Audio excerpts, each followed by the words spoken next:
This doesn't have a Racket input.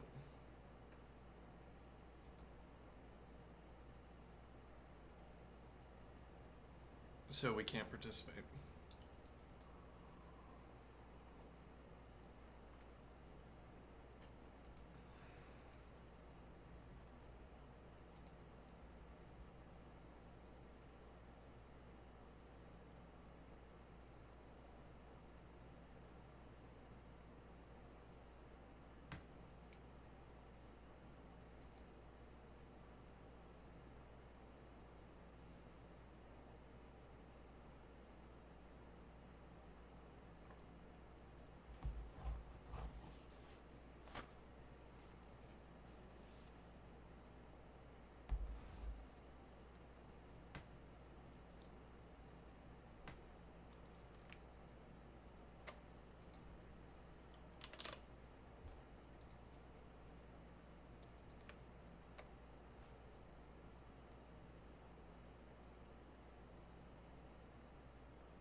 Maybe what you do here is perform a scan.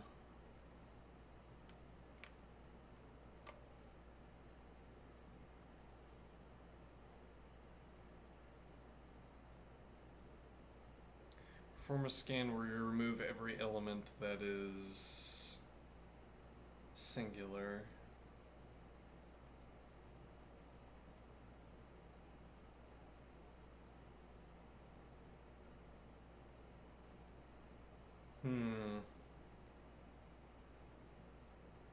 Because the problem is each. Well, it's not only singular cases. Singular would be the most explicit case of this, but if we have. So this is remove palindromic sequences given a string S consisting only of letters. Only of letters A and B. Oh. Okay, never mind. Misunderstood.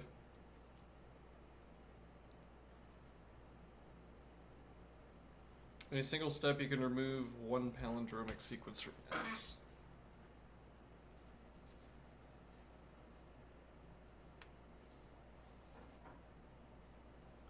Only A and B. Okay, interesting.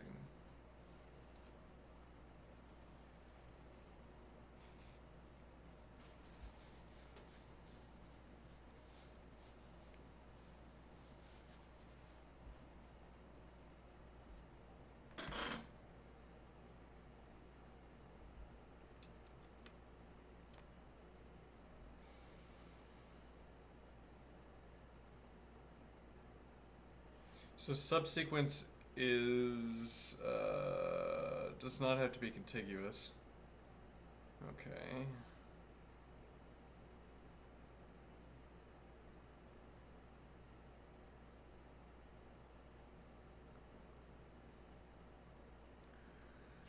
Okay, do I need to scan a string to answer this question? Hmm.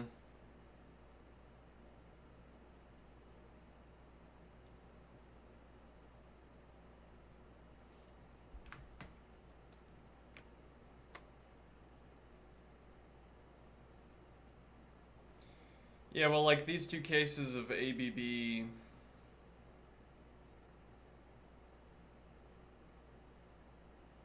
And then BAABB followed by B followed by empty. Or, oh yeah, okay, here ABB followed by BB followed by empty. Both of these make it seem like you could have these individuals that you'd have to remove.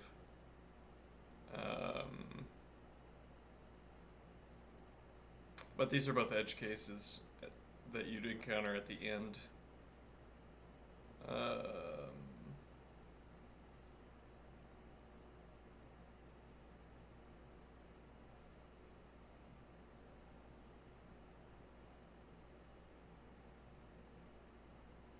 So what point am I making? Can't we just do this by counting?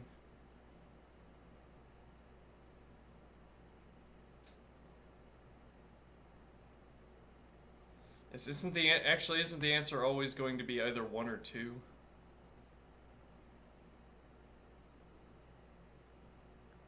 And then that answer depends on whether the string is currently a palindrome or not. If I cycle through, I add up the A's and the B's. If both are even... No, that's not quite right.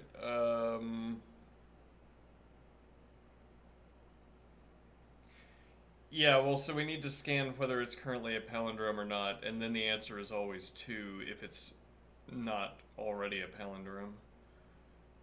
And the point is that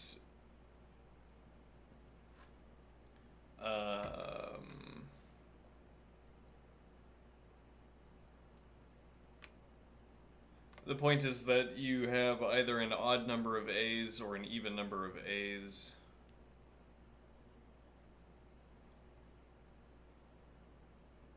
Well, no, in either case, yeah, you take all of the same character as a palindrome in one step.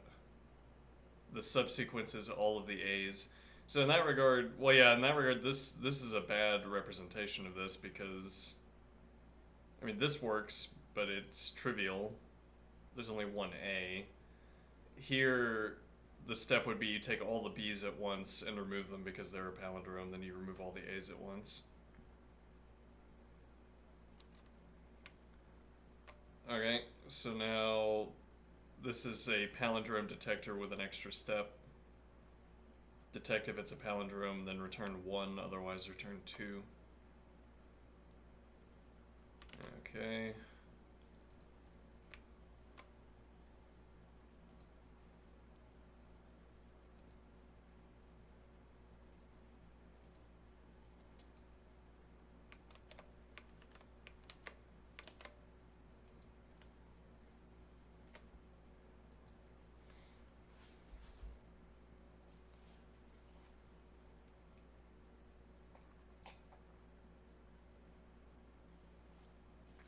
We could get pretty far just assuming that it's 2.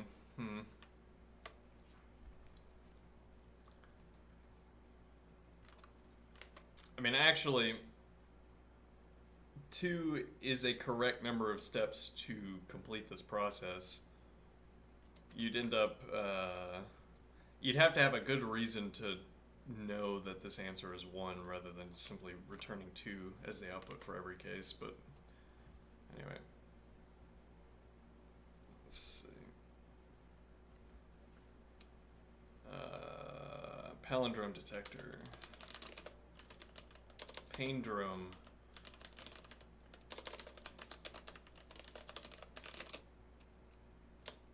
Palindrome question mark? Let's see. Actually, this.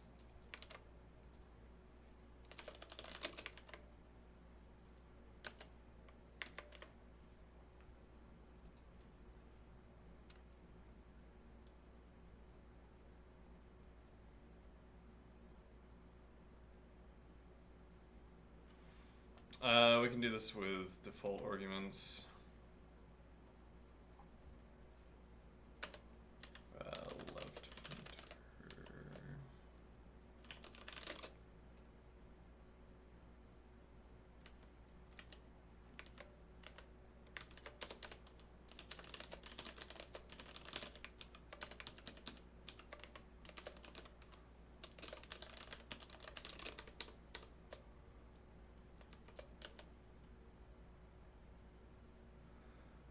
Alright. Unless we want to do string doping.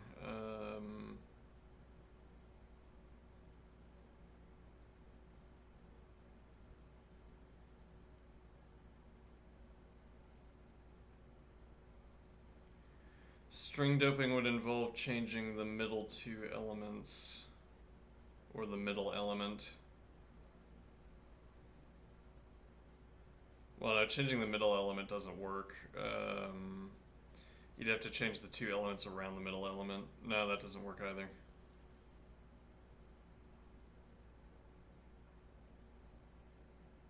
Well, no, you'd have to change the middle two elements so that they were not the same as each other. Let's code this up first. See what the outline is. Okay, let's see. Cond. Well, so this can have one.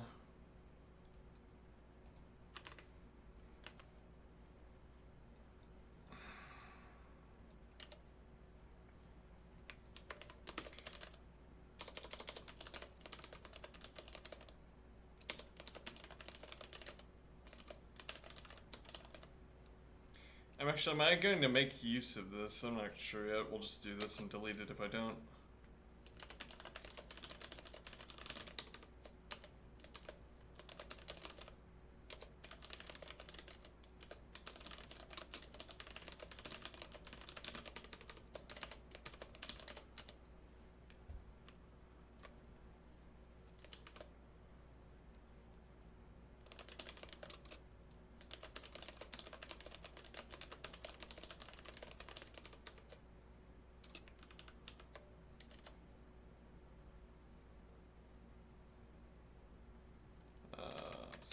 Greater than or equal to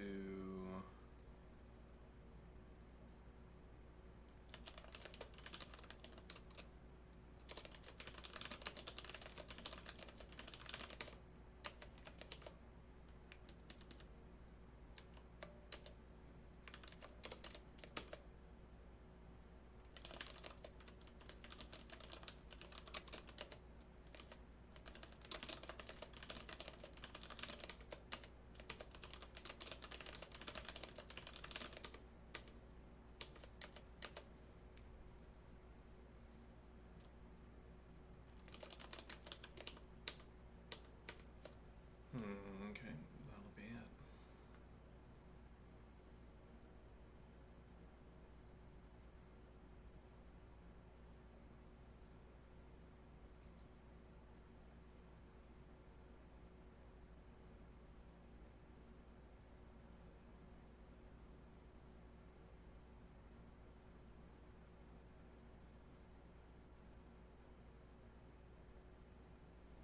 And the answer is no, we don't need this let definition.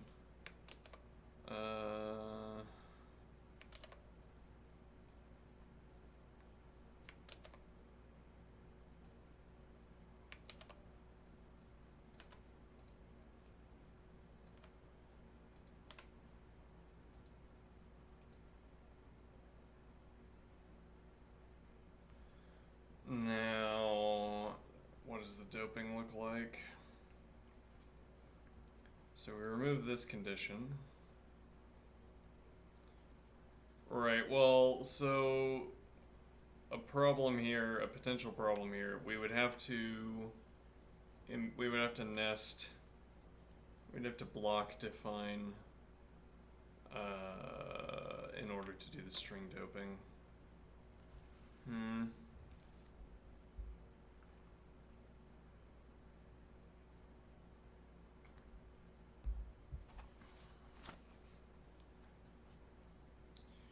Which might introduce a layer of overhead or a overhead cost.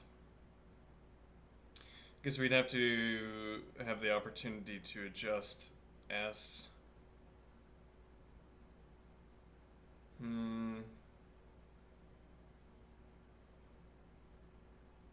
I suspect this is going to score 0 milliseconds so that we can't run a speed test.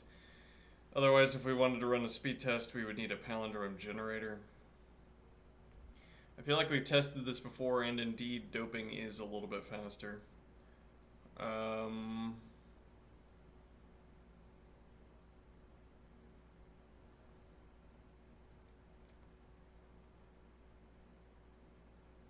Alright, well, if we wanted to do that, let's copy it over.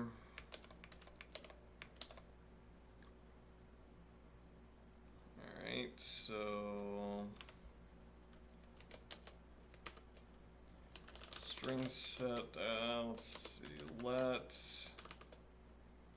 length s length string length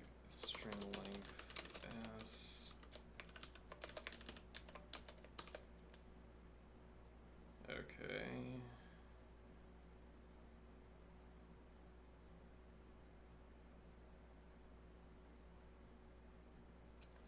Let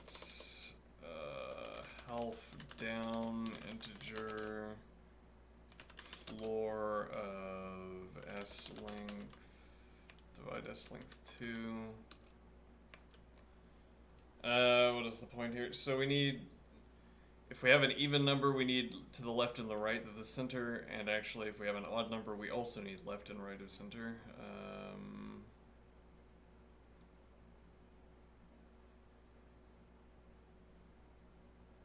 Okay, let's see. Yeah, well, this is constant time access, we assume.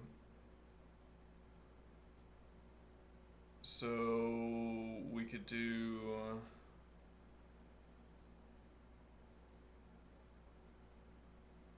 let's see.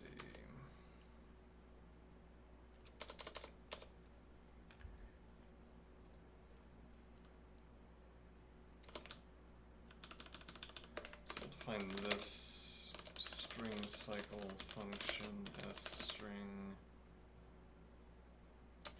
left pointer position, right pointer position. Alright, and now what? Now, if even string length s begin string set s divide string length s. I'm gonna do let definition. Fine. Let s length. I don't want to do that because we have it's constant time access. We have it stored already. String set s divide string length s2.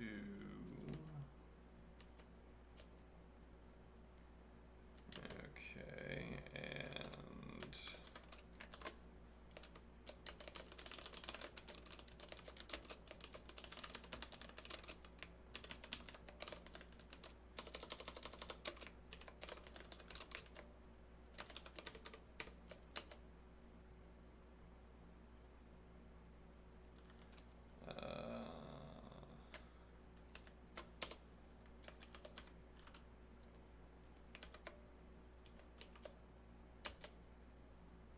okay, and then run.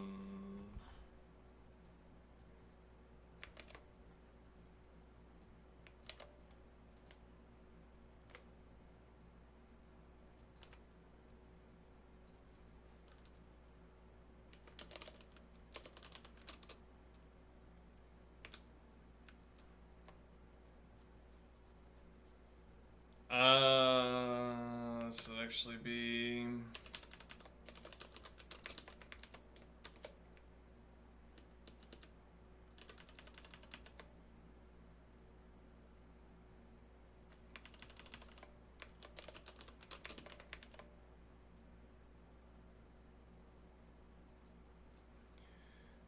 this is a puzzle. How do you every time with strings, why are strings so horrible?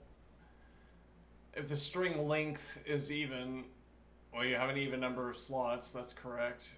But then if you sub one,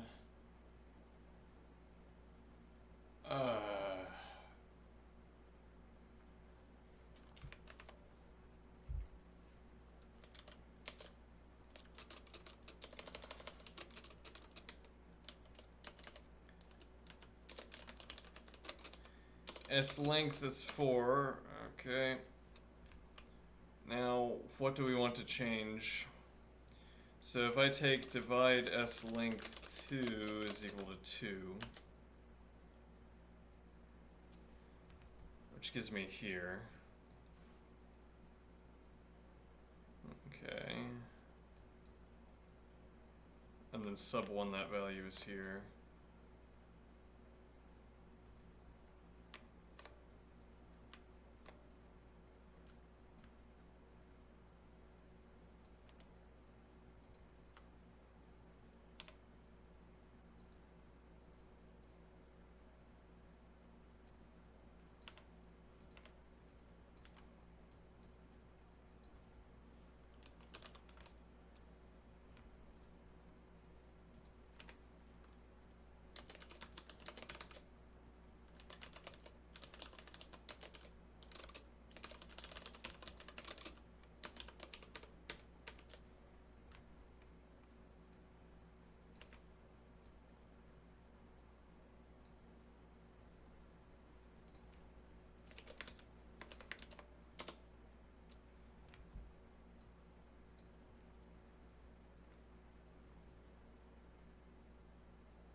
Okay, so now this is 5.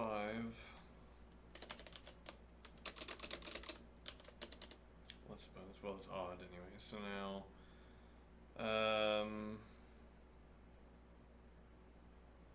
divide sub 1 by 2.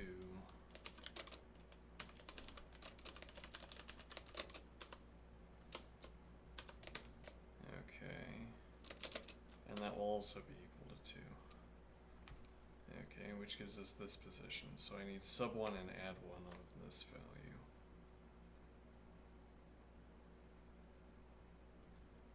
Okay.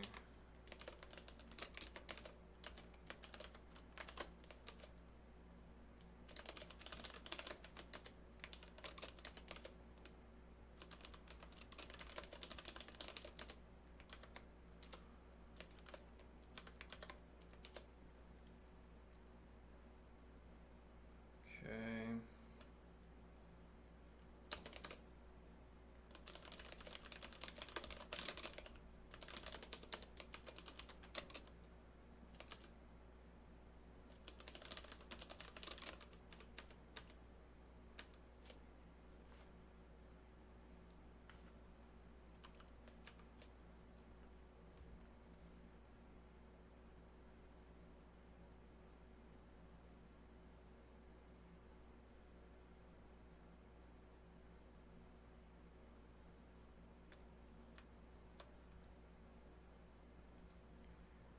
Right, and now we don't have to ask this question, but instead we ask.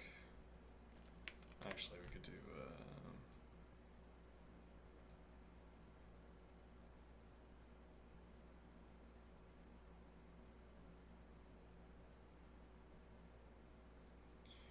No, I probably have to do.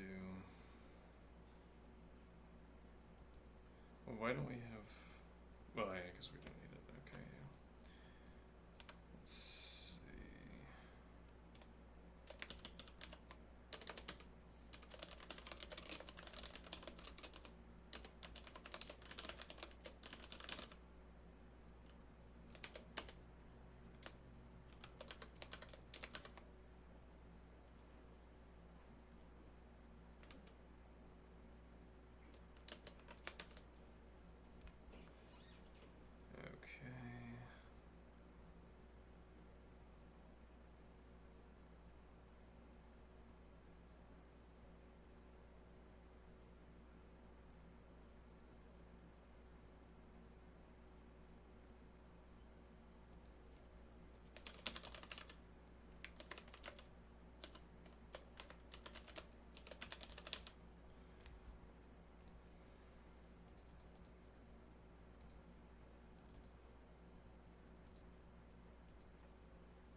Okay, should work. Something's not closed. Remove palindrome.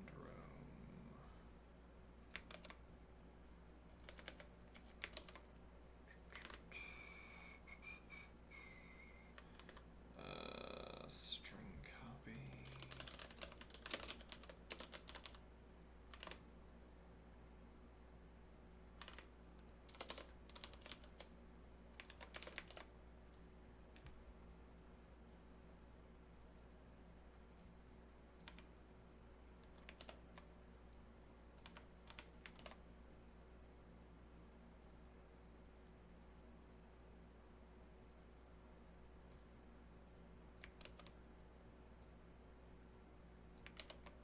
Oh, it's the same length. Look at that. That is incorrect.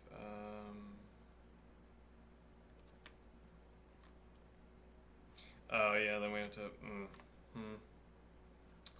Right.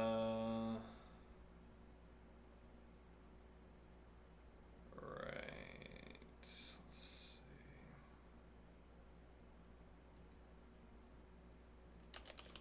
Set left box char string ref s half length integer.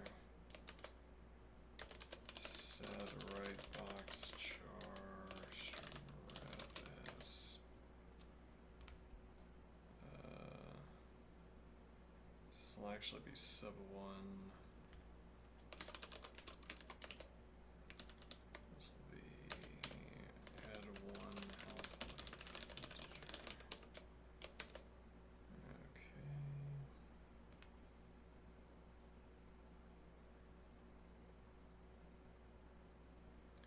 So we can actually do this as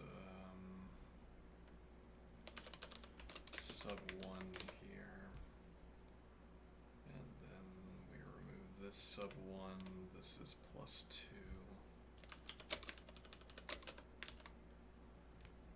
And then this is plus 2, and this is a pre-subbed.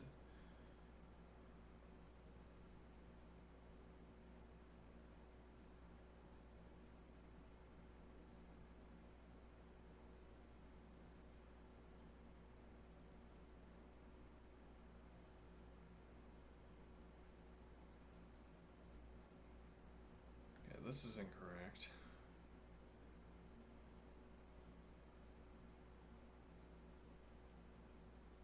Hold on. So here I divide by 2, I get 2, that puts me here. Alright, so this needs to be sub 1. Okay.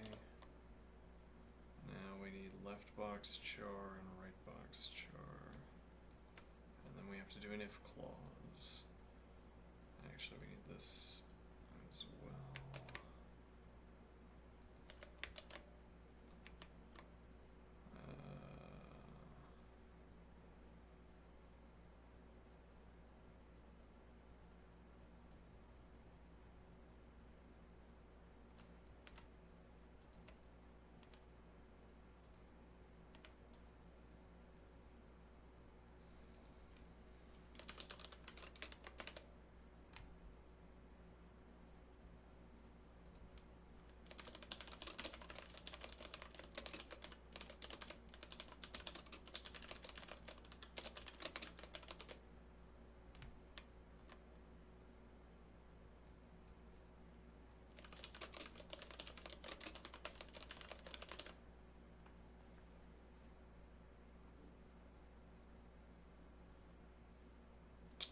Actually,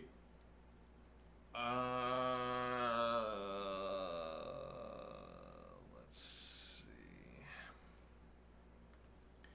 Yeah, interesting point.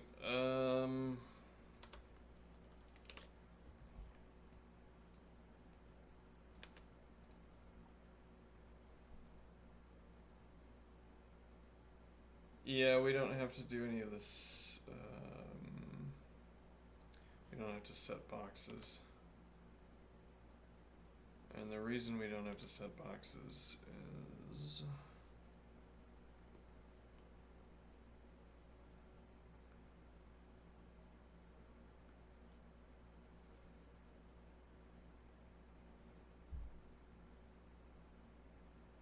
Well, so if I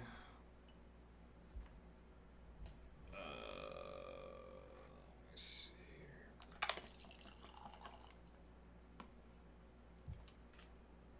I can establish up front whether the elements that I'm going to put into the boxes are equal to each other or not.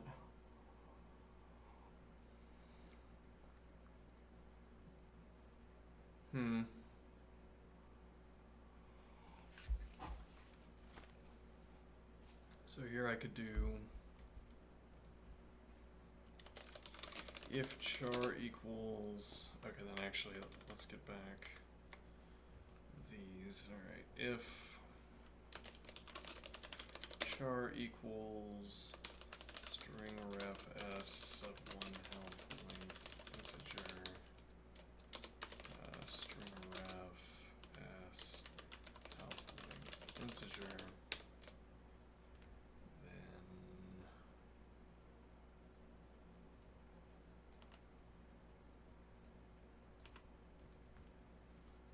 then begin else 2. Similarly, if char equals string ref s health length integer string ref s plus health length integer 2,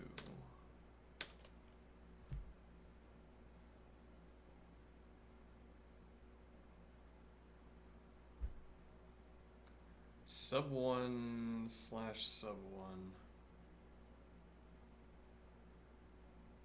That would be 5. That gets me 2, and then I do sub 1. And then I add 2. Yeah, okay.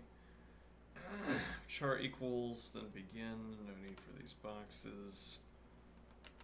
Otherwise, 2. Okay.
Okay, well, that was maybe a bit more time than required, but yeah, again, I don't think we're going to get non-zero time, so we're not going to be able to test.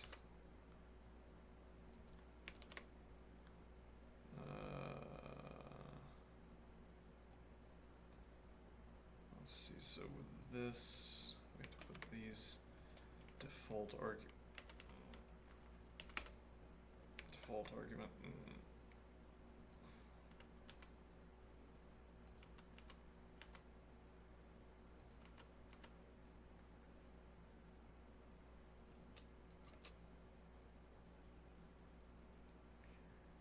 Okay.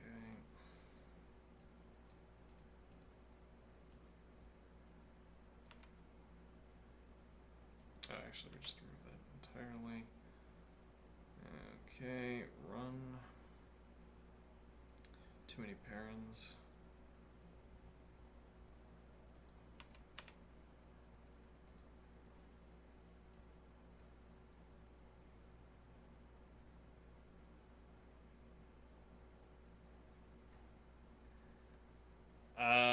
Does this work if we do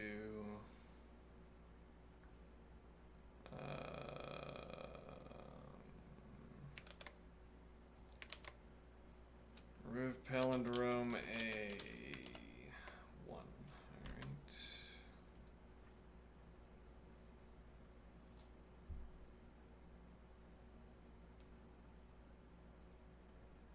Yeah, 0 milliseconds. Okay.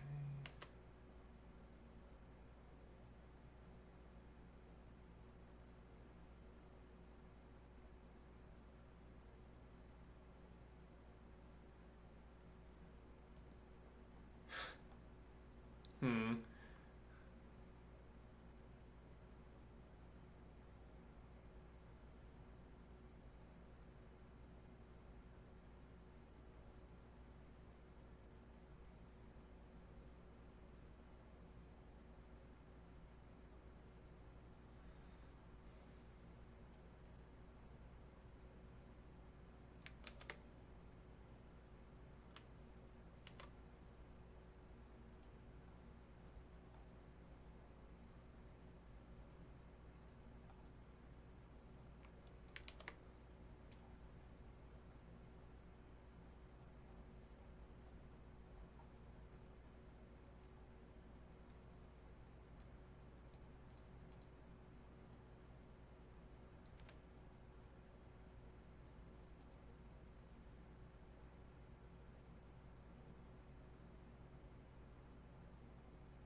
Oh, I didn't test with one. That's probably not gonna work. Nope, never mind. Worked. Alright.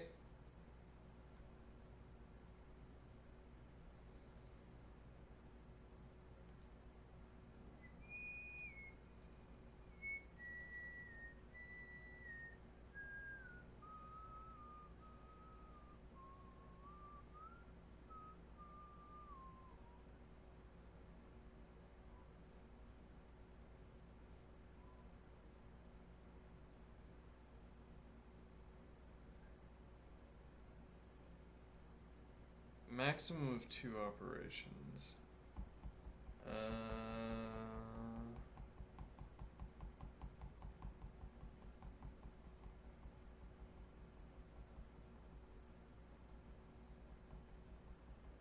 No, you do have to figure out that it is a palindrome. I don't think this can mean.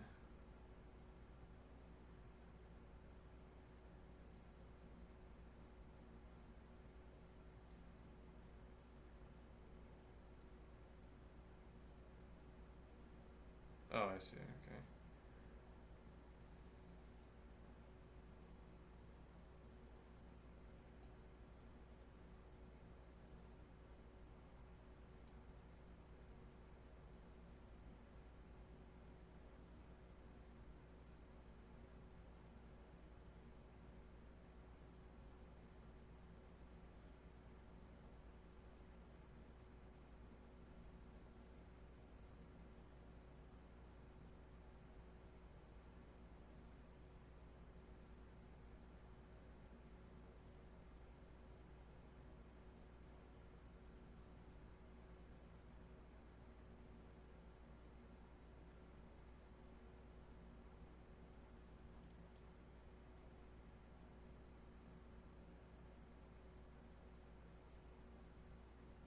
Oh. Hold on. Of course I want my glory. And then we'll move on to, we'll go back to B4 Racket. Submissions. Alright, let's see, the doped version.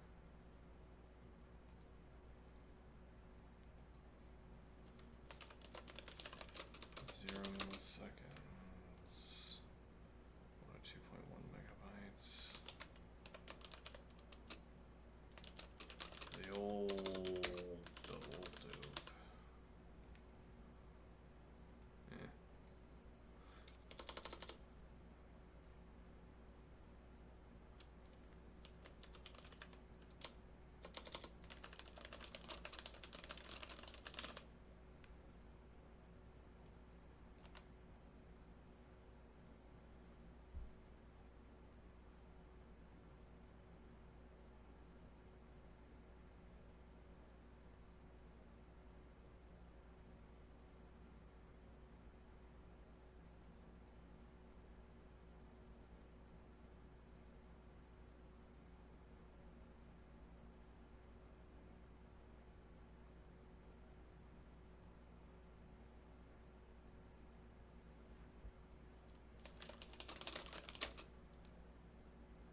signal charge at the center of the string to trigger inequality between the left pointer and the right pointer.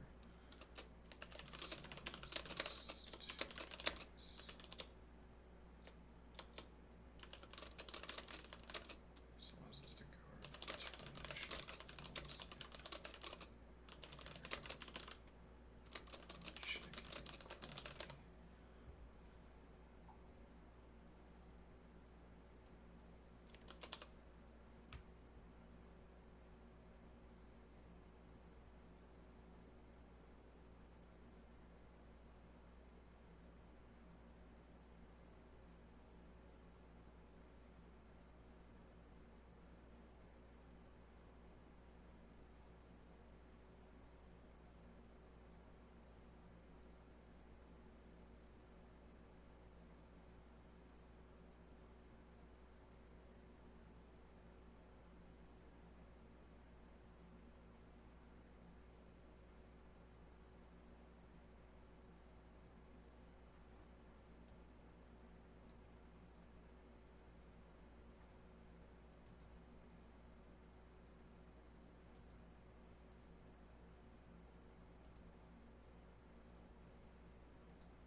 Posting 2. Yeah, well, I'm the only person posting Racket solutions, so well, not exactly the only person, but 0 milliseconds, 1.9 megabytes, standard termination. Okay.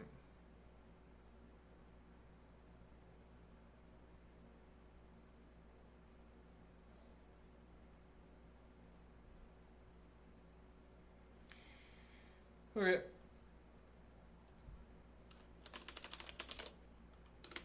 One moment. Let's see. That was pretty good, I think.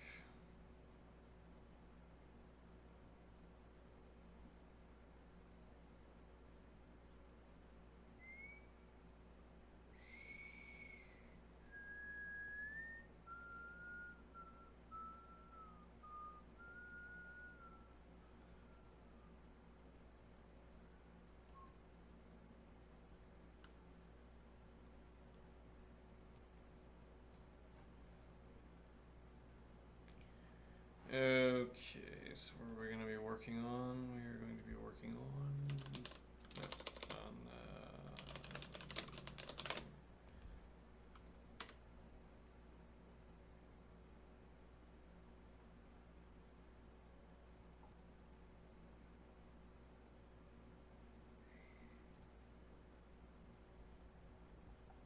yes, this would take roughly an hour, if not for all of the exposition, I suppose.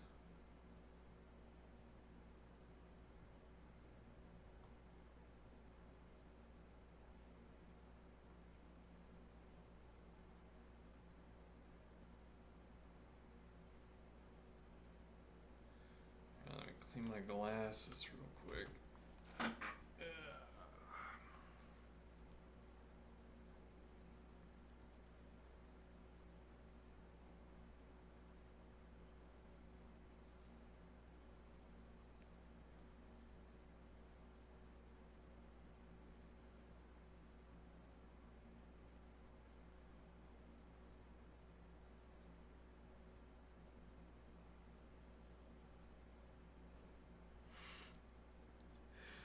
I'm imagining picking up my next language. Actually, something that struck me, we could vibe code with a language I don't know. Try to learn Go, for instance, entirely through vibe coding.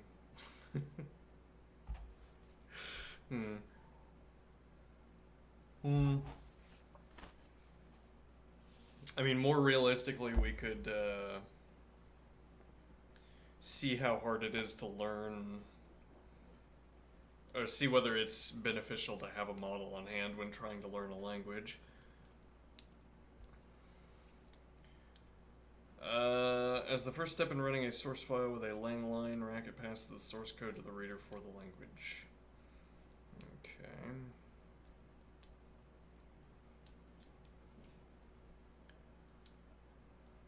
to the reader for the language. It does this by invoking a function called by convention read syntax. Every reader must report a read syntax function. Racket passes 2 arguments to read syntax, the path to the source file and a port for reading the data file. Now let's consider the output. Every read syntax has one job: to return code describing a module packaged as a syntax object. Okay.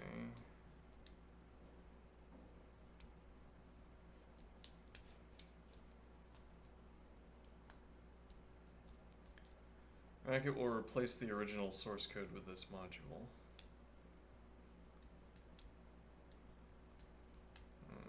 Okay. Return code describing a module packaged as a syntax object. I think we're actually much further than this. Hold on. No, not much further, I think. Yeah, just keep going. Alright. Triggering the full expansion. This module, in turn, will invoke the expander for our language, triggering the full expansion of the module. After that, the module will be evaluated normally by the Racket interpreter. But all this happens under the hood. From the outside, all we see is that our original source code has been converted into our result. Let's step through these new concepts by working through a sample read syntax. Okay.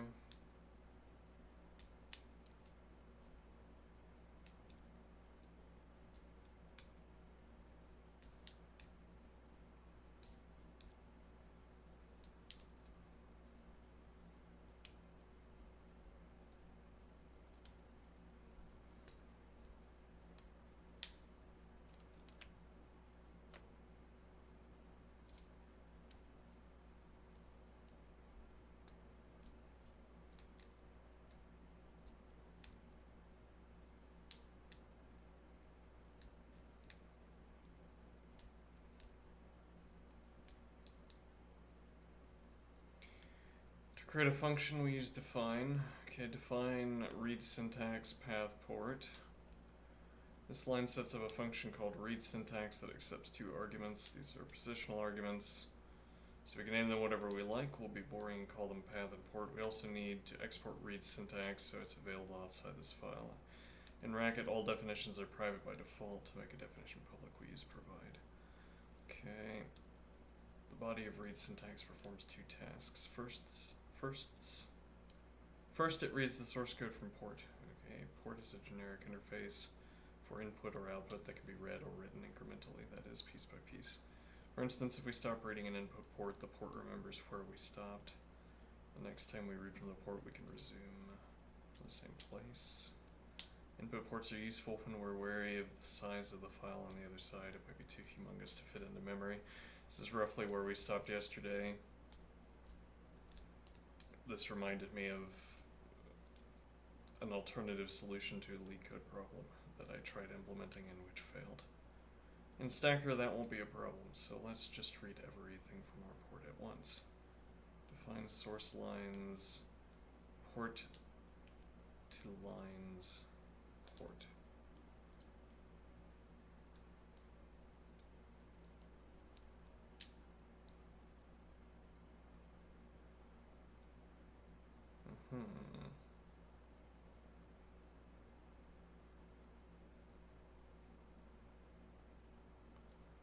Port to lines.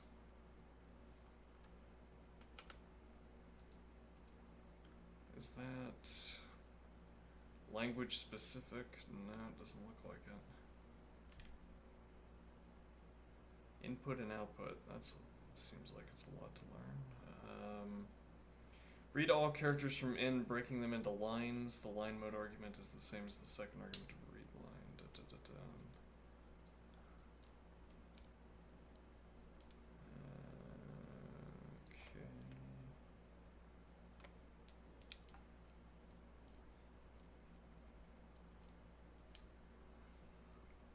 Define source lines, port. We convert the contents of port into a list of strings by passing it into port lines. We store the result in source lines. In this toy example, we won't actually use source lines, but we will later on in the finished version of this function. The second task of read syntax is to return code describing a module.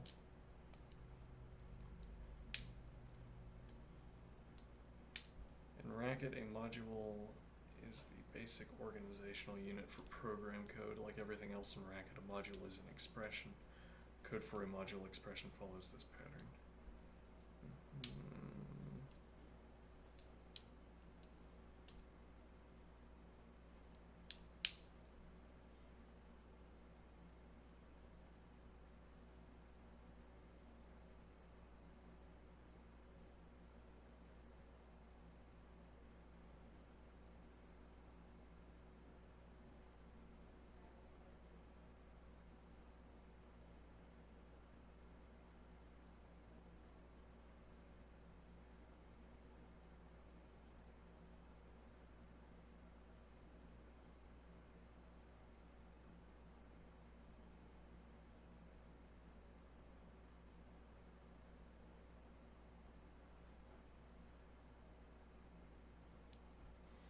Let's open this up.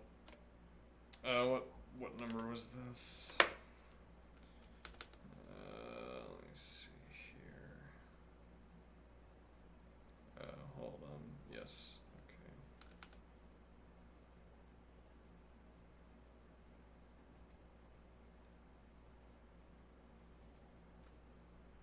1332.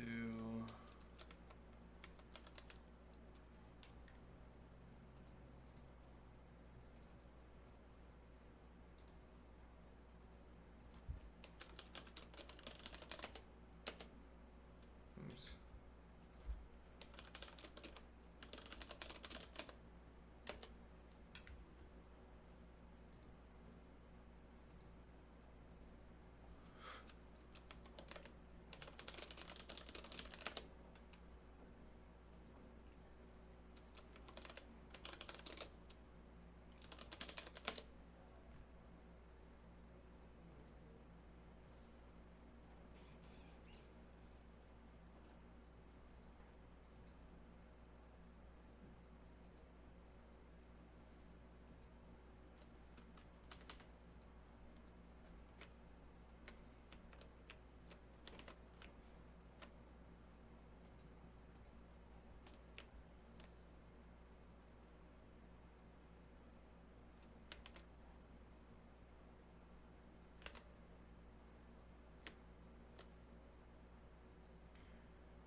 The code for a module expression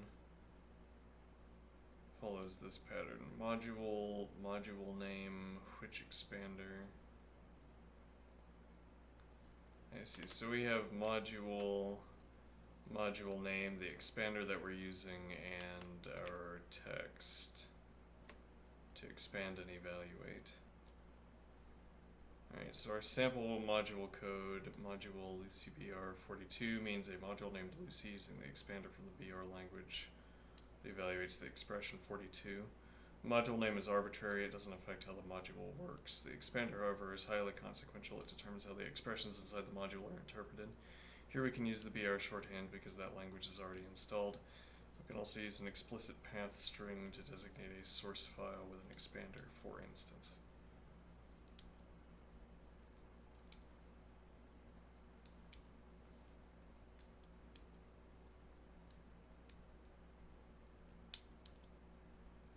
Okay.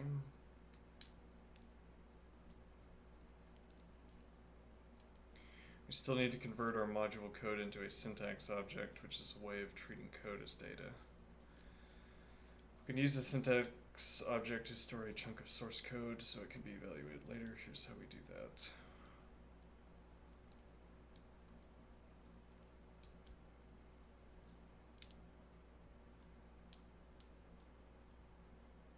Our module code. Let's go back up. The second task of read syntax is to return code describing a module. In Racket, a module is the basic organizational unit for program code. Okay.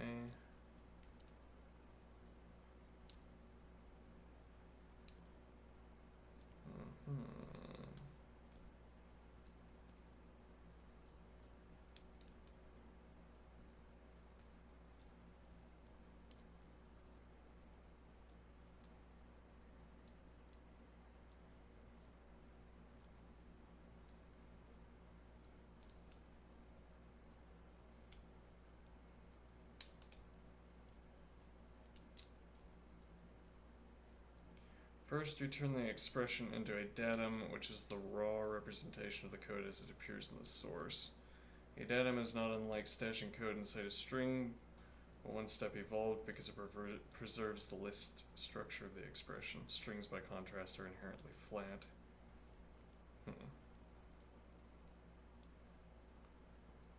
To make a datum, we use quote.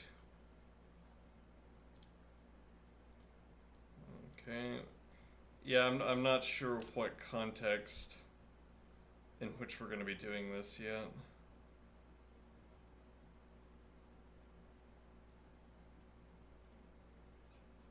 Since datums are so common, that has not been my limited experience.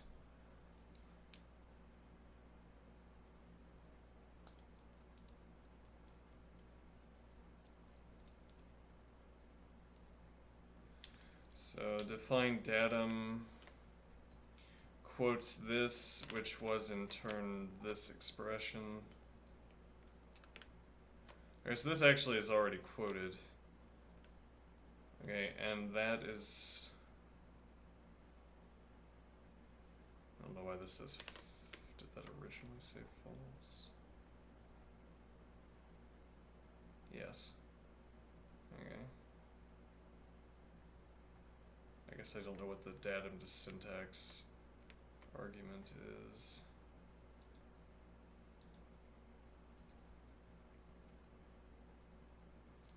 Converts the datum into a syntax object. If B is already a syntax object, then there's no conversion. Okay, what is a syntax object? Syntax objects. A syntax object combines a simpler Racket value, such as a symbol or pair, with lexical information, source location information, syntax properties, and whether the syntax object is tainted due to lack of hygiene? I don't know. The lexical information of a syntax object comprises a set of scope sets. One for each phase level. Okay, that's getting out of hand.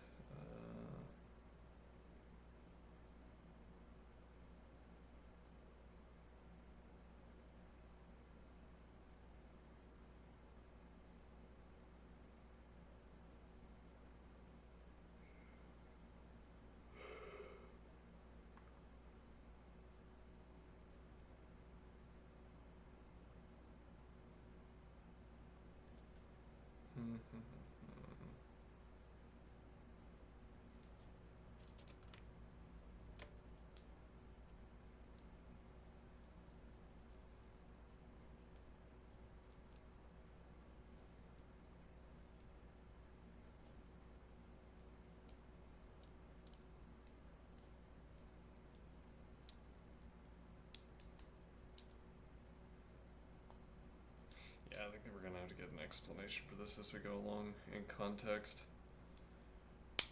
Okay, let's see.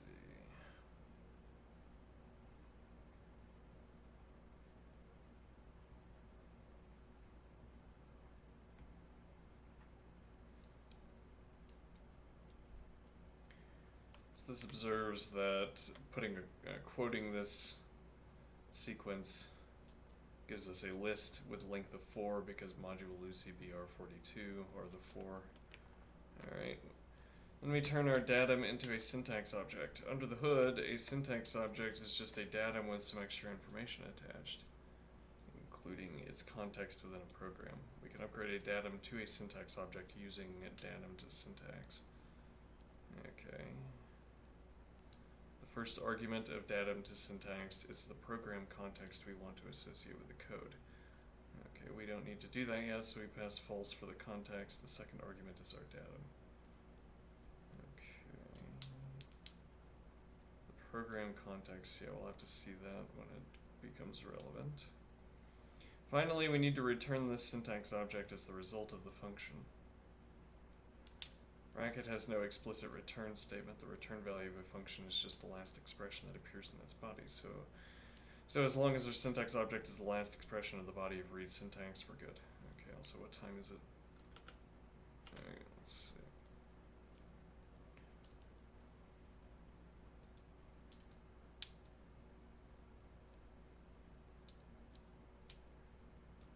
and low, it is the last expression, so it'll have control flow control, whatever. Now we understand everything that's happening vaguely. We've defined a read syntax function that, when invoked, will return a syntax object describing a module, which can be evaluated later. Alright.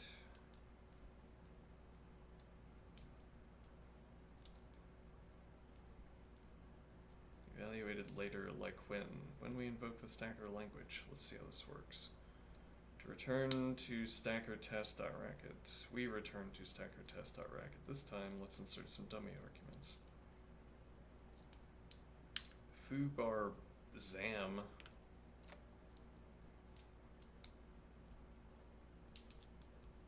When we first tried to invoke the stacker_racket language from within stacker_test.racket, we got an error because we hadn't yet made a reader. Okay.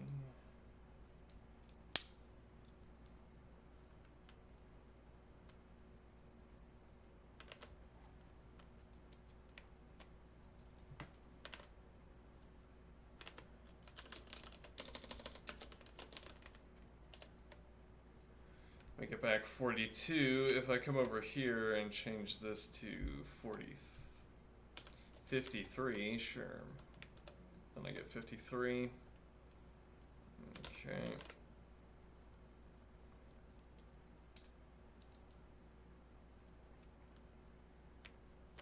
Alright. What's happening this time? The lang reader line is responsible for invoking the reader for stacker. To do this, Racket calls our read syntax function. Our function returns a syntax object that describes a module. Here's what happens next. Let's see.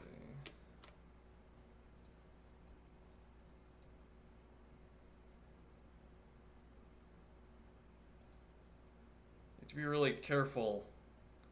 Like, for some reason, this is on the report. There's like a column that extends down that is the report button, and I guess that's because I've resized the, no, that's just, it just does that. Okay, well. Let's see.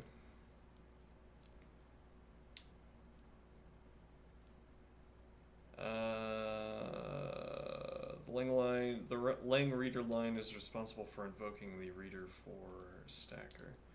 To do this, Racket calls our read syntax function. Our function returns a syntax object that describes a module.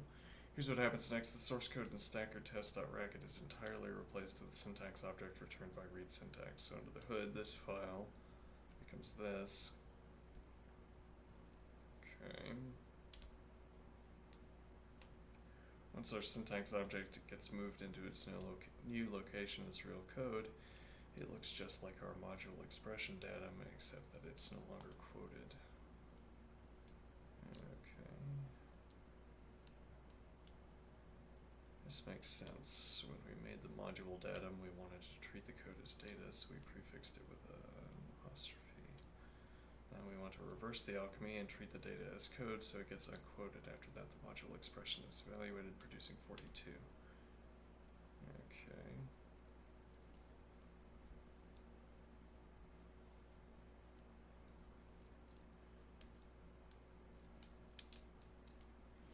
Yeah, I'm having trouble remembering what is meant by syntax object because ostensibly this is what is meant by syntax. Hold on. Well, I'd have to find.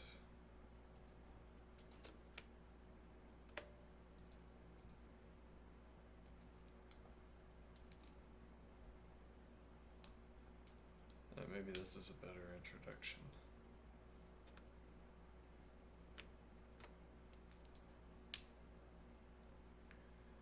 The input and output of a macro transformer, i.e. source and replacement forms, are represented as syntax objects. A syntax object contains symbols, lists, and constant values, such as numbers, that essentially correspond to the quoted form of the expression.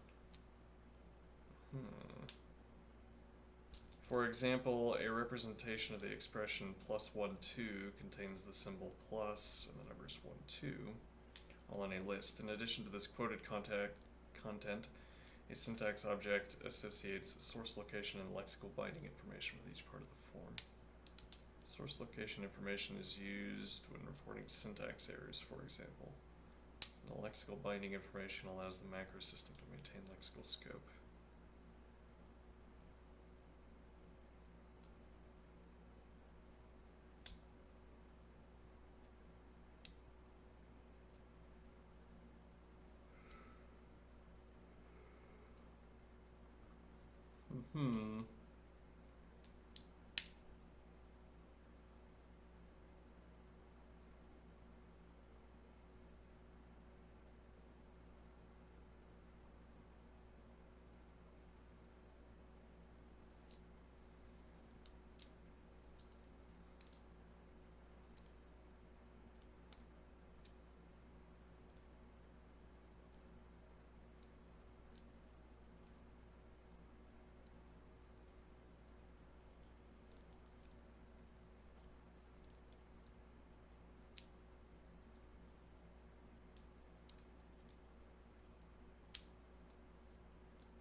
Okay. I'm not sure that has much clarified this, but we might not have to know. Okay.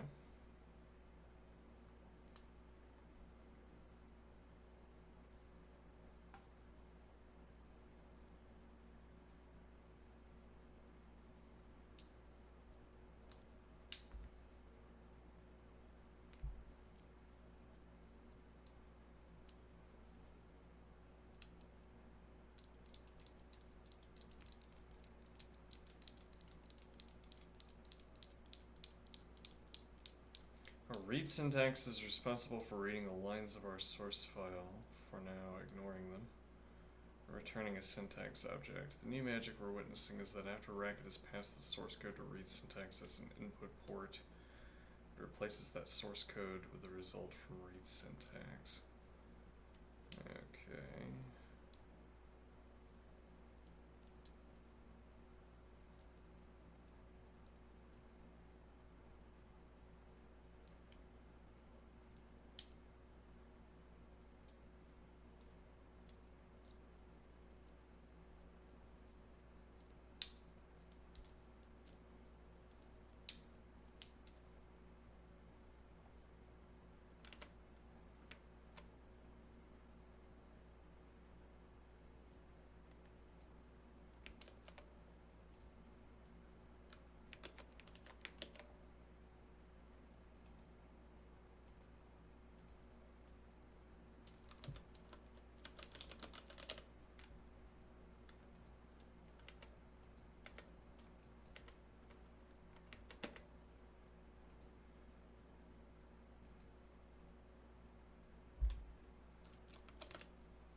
We probably can't name it that, right?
understood. Hmm.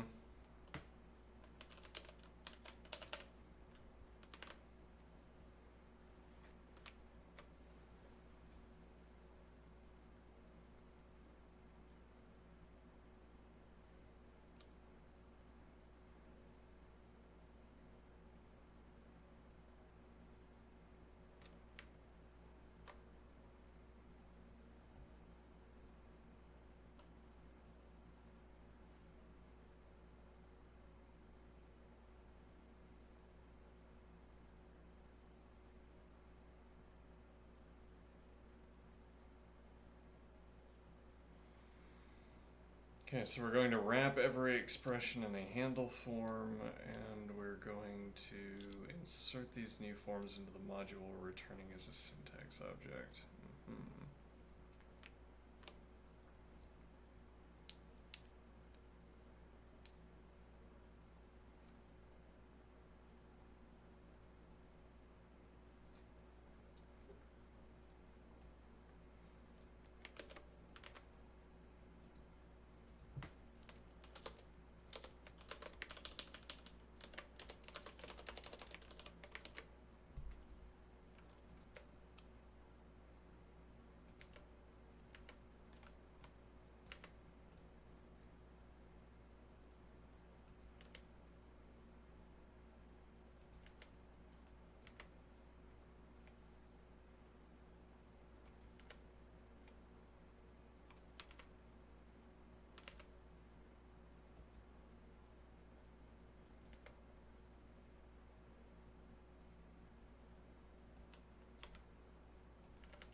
Hmm.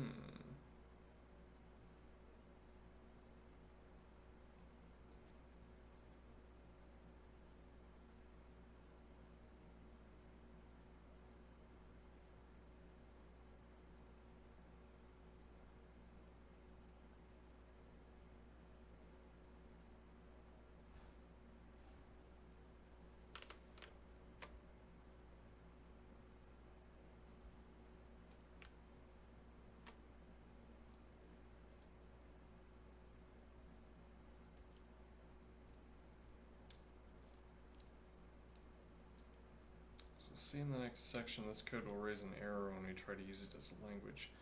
But let's step through each line to see what it does, and then we'll be able to understand the error. Okay.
Hmm.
Yeah, I'm afraid I'm a bit lost here.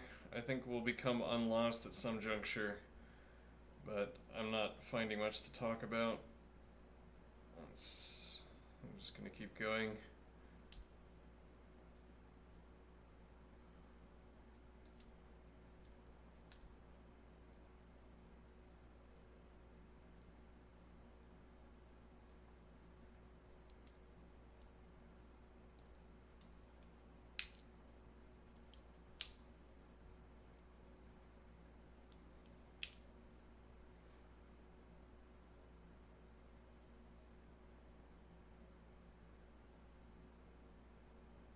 Oh, interesting. So that's how quasi-quote works.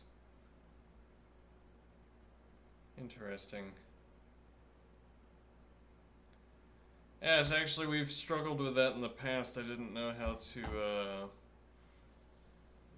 I didn't know how to include a variable into a list. No, rather into a, well, yeah, if you do quote, well, no, I mean, you could do list 1x3, whereas if you do quote, any instance of a variable name is going to be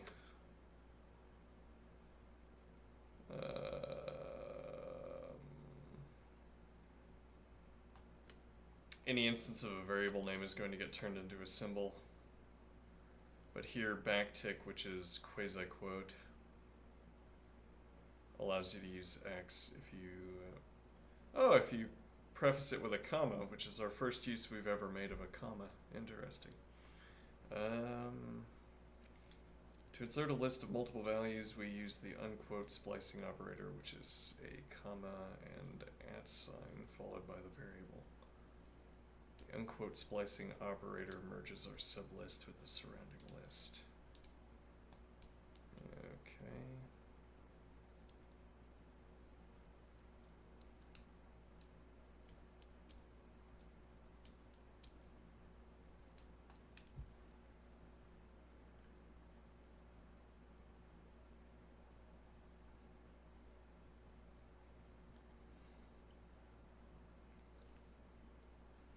The unquote splicing operator, which is a comma and @ followed by the variable.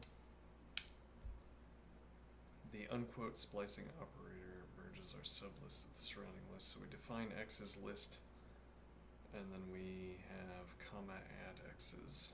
Okay. Notice that if we use the unquote operator with a sublist, the sublist will remain nested.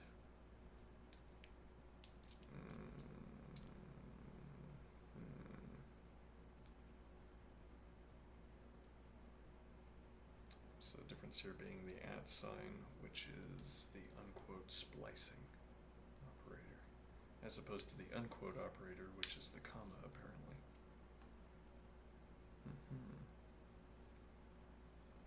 Comma when followed by variable.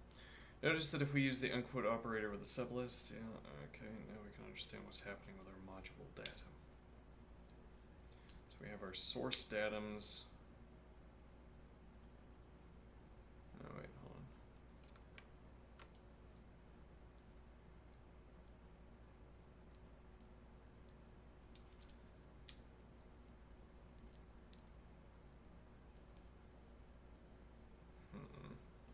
This datum describes a module called stackermod, another arbitrary name. Because we haven't written our stacker expander yet, we'll temporarily use the BR expander, meaning this module will be interpreted as source written in the BR language.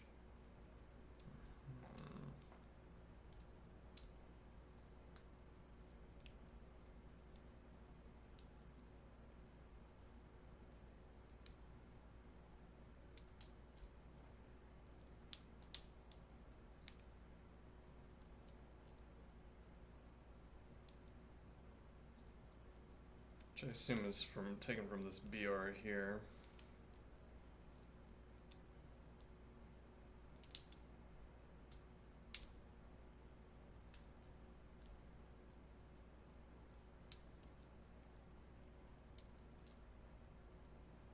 And this is a quasi-quote. We'll quasi-quote our module datum using backticks that we can use comma at inside to splice our source datums into the body of the module. So if our source datums were a list of 3 datums like this, after splicing,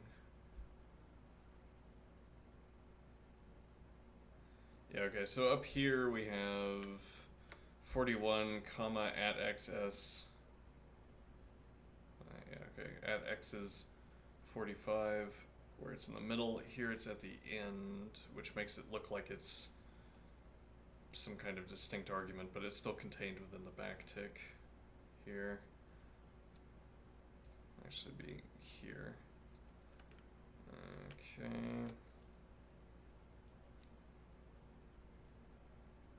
And now we would get this.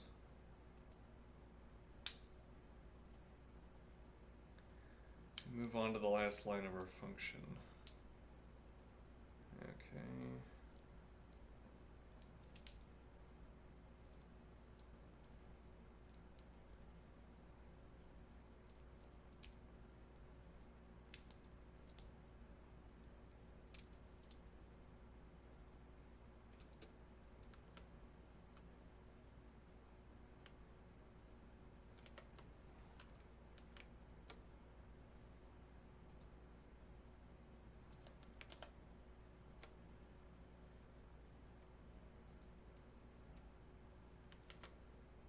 Mm-hmm. Indeed, unbound identifier. Don't worry that this code isn't a valid stacker program. Our reader doesn't know anything about the meaning of stacker code, so it should work with any arguments. We might as well try it with a number, a string, and a boolean. This looks like bad news, but it tells us something useful. Our code is trying to call the handle function, which is what we wanted. But it's not succeeding because handle doesn't exist yet. We'll fix that shortly. In the meantime, how can we check the output of read syntax? For debugging purposes, we can put in a temporary shim. We add a second quote prefix to our format string in format datums, like so. So it'll return a quote, I think is the point.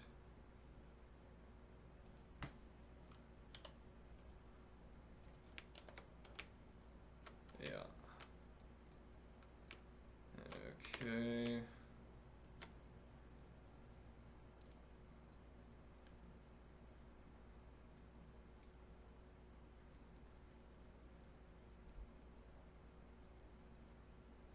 Yeah, so we remove a layer of quoting and get back our quotes.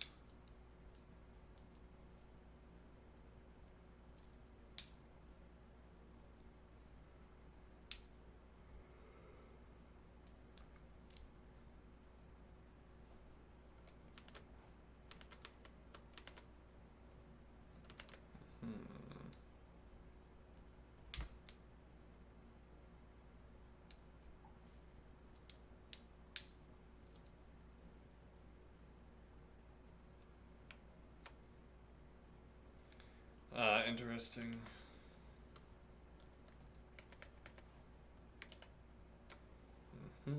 Everything gets passed, I see.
trying to see if there's a lunchtime video to watch. I don't really understand what's going on with the module.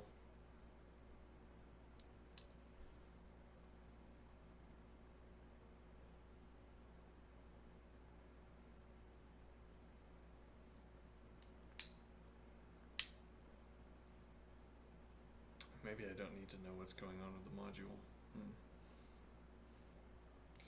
Yeah, but it's knowing what all of these are actually doing. Actually, whatever that means. It's knowing what all of these are doing is what allows us to find our picky, horrible, clever, efficiency-saving code to 10 minutes. Alright, I'm gonna take a step away. And I will do 10 minutes of exercise when I return.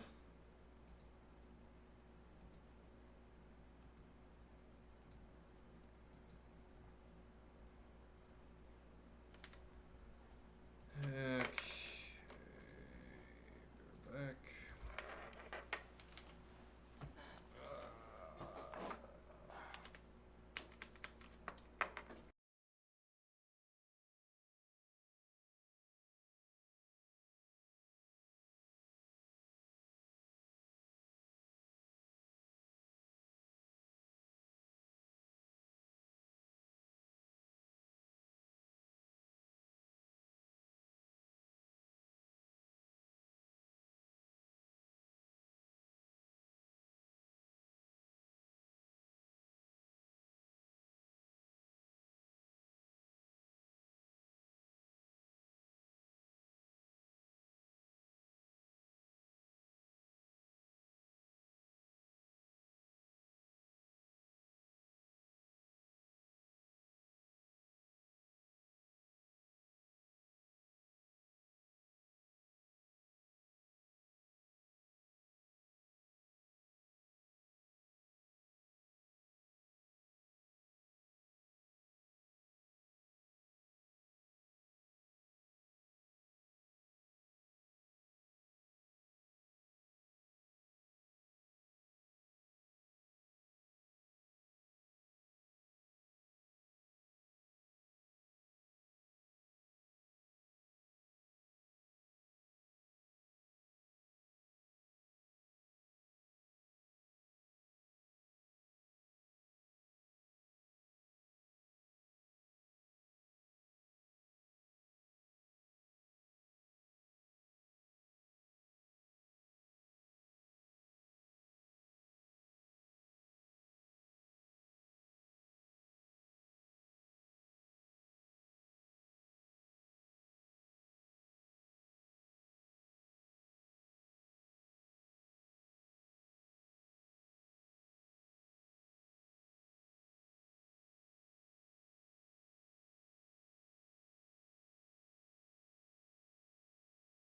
Alrighty, now I am back.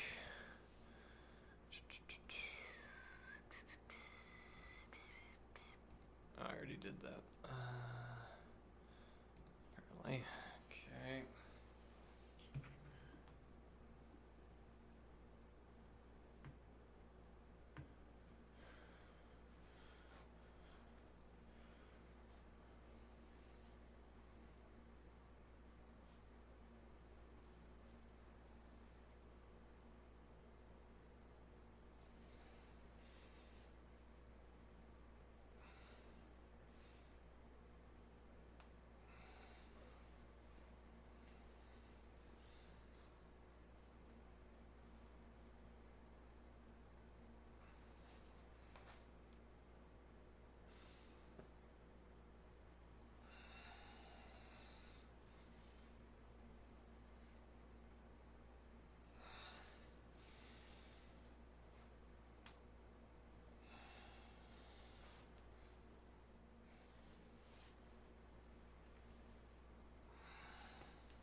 Yesterday, instead of putting in 3 more hours of effort, I took a nap and then I went to bed early.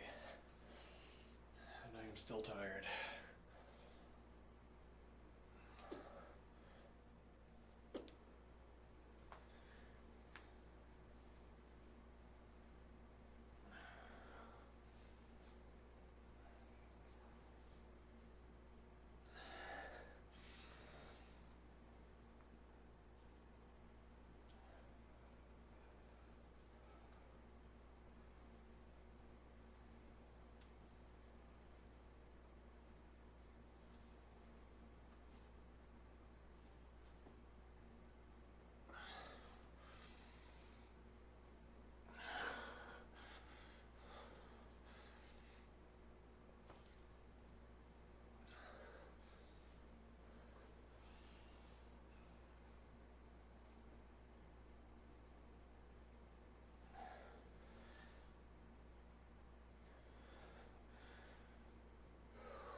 Tired.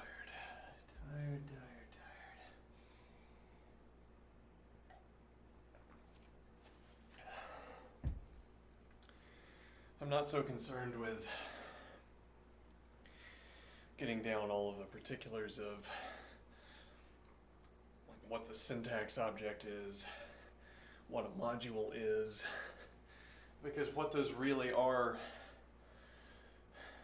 it strikes me to say at the moment, what these really are, the syntax object and the module, are their use. As with everything else, everything is its use, or everything is what it is in the midst of using. Okay, now if there are any characteristics to module and read syntax, or rather module and syntax object,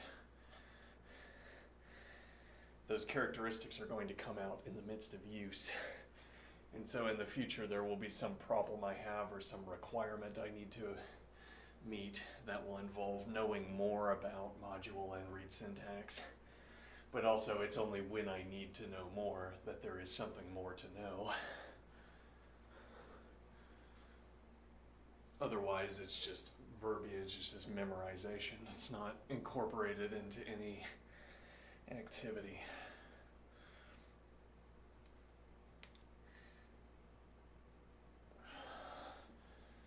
Is an argument here anyway. As opposed to the idea, well, if I know in advance there might be some efficiency, like I won't know that I needed to know. Like there will be some efficiency saving maneuver I could have undertaken, but it didn't strike me because I didn't know enough.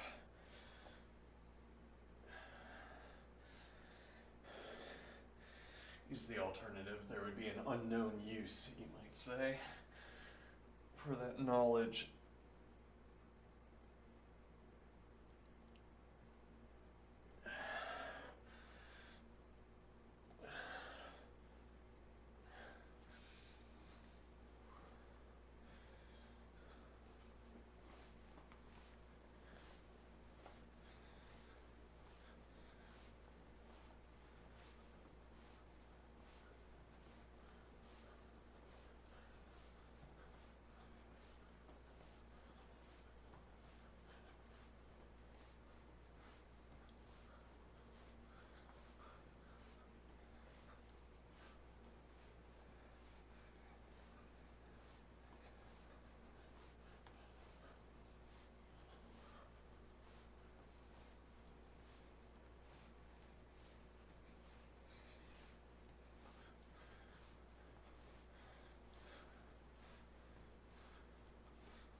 What?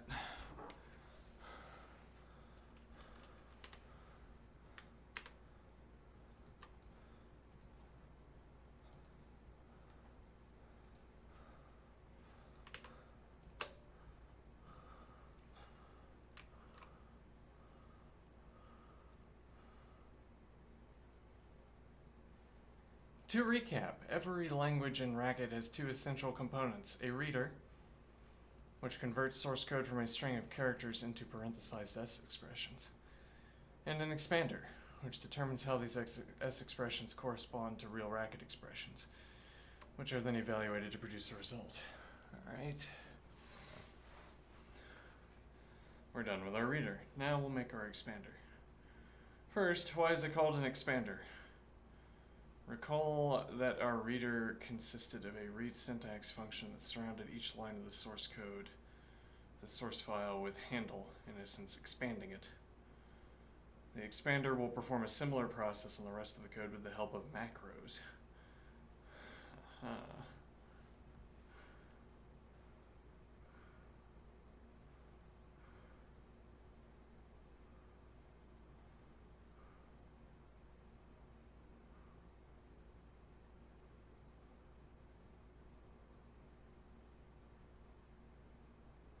The expander will perform a similar process on the rest of the code outside of the handle expression, apparently.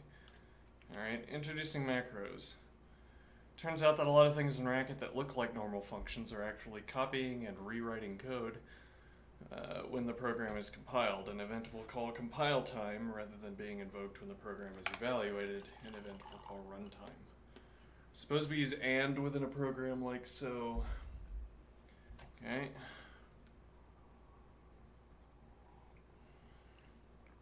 From afar, this looks like a function, but it's not. Rather, at compile time, this use of and gets expanded, that is rewritten so it looks like this.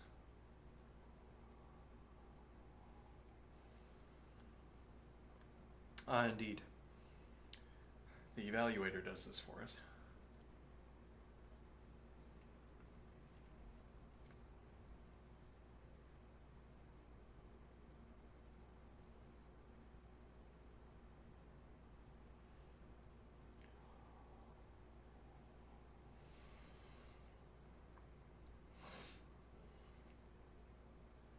This is the code that actually gets evaluated at runtime. This is clever.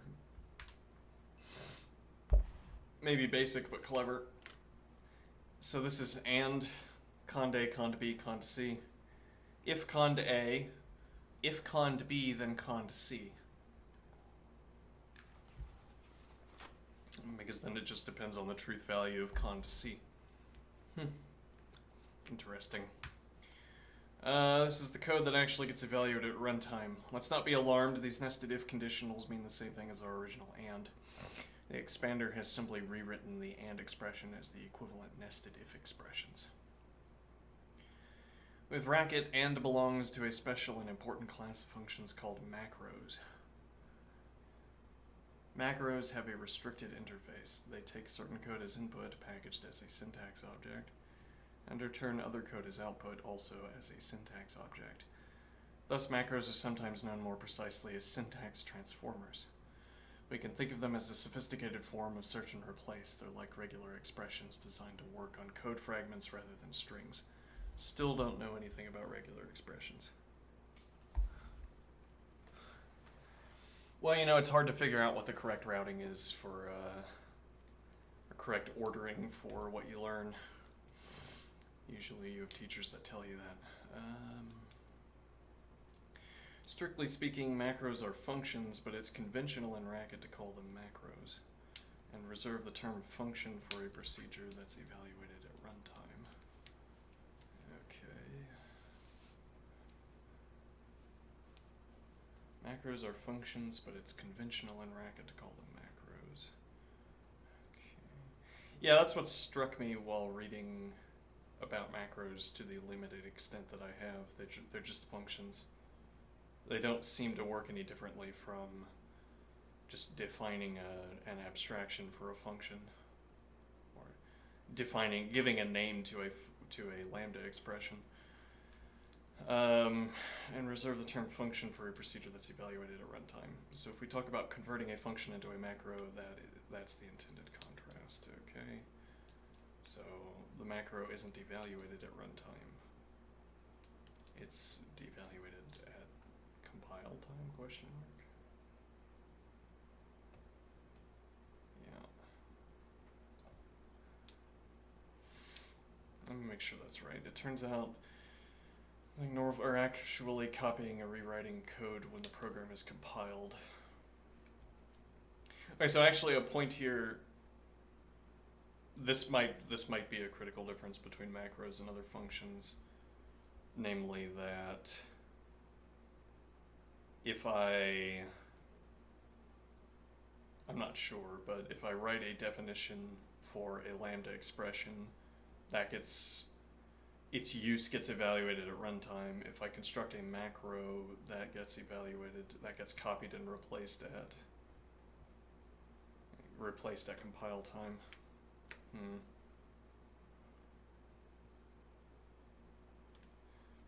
Macros are also known, especially within the Racket documentation, as syntactic forms or just forms, a nice term because it emphasizes that a macro doesn't evaluate the code it gets as input. Rather, it implements a template for putting items into certain positions, like filling in the blanks of a form. We could, for instance, use the AND form like this. Boom, bam, pow. Indeed.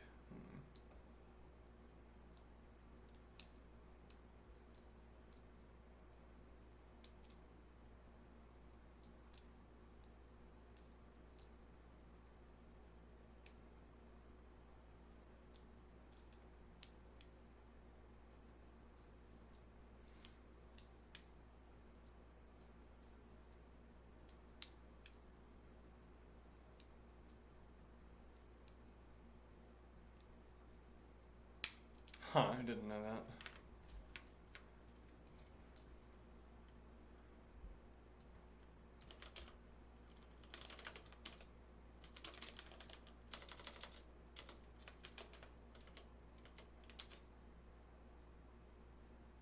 Well, this would be if. Actually, do you have to do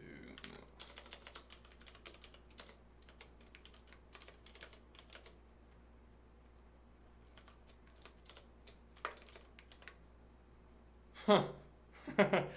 Huh, interesting. Is there a use for that, I wonder?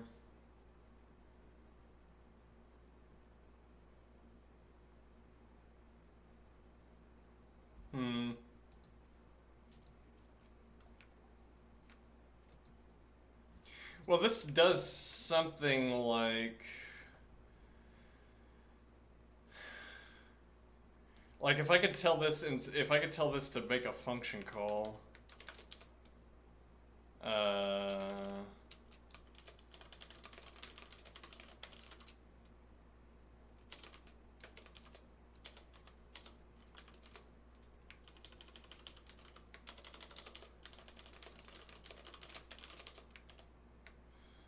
no. Oh wait, hold on.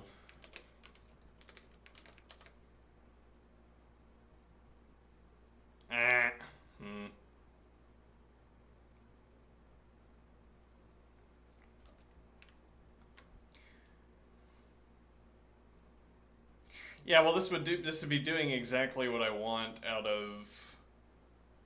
Let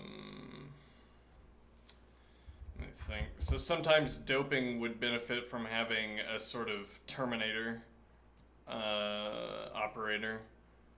And what does the terminator operator do? Well, it does exactly what this does, except that when I give it a function call, it would pass to that function.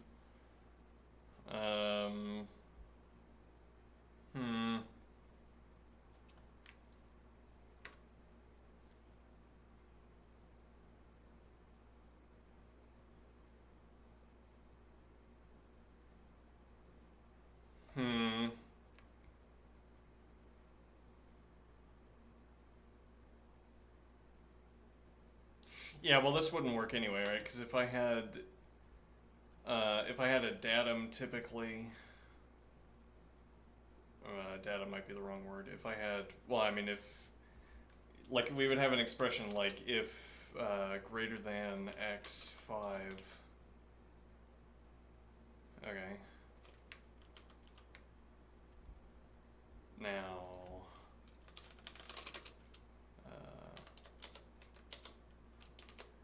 alright.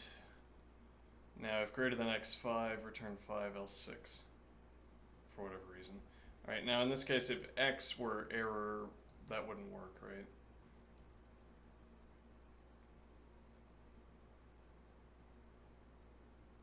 Hold on, so if I instead defined x to be error no good,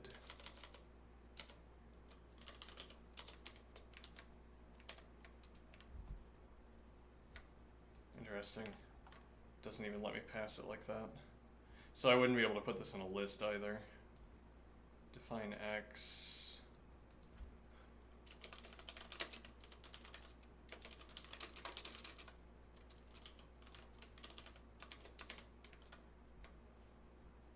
Alright. Yeah. Yeah, but this idea, well, so, but again, the problem is that this x isn't wrapped in a function call, so you wouldn't be able to... No, but I can put this in a list. I could put this function call in a list. Yeah, but now we're saying greater than the output of this function call, right? Well, yeah, so you'd have to have something in place where when I say greater than diversionary function call 5, it just drops this question and goes with a diversionary function call. And then the idea is that I could dope a list with a rerouting instead of doping a list with a termination element.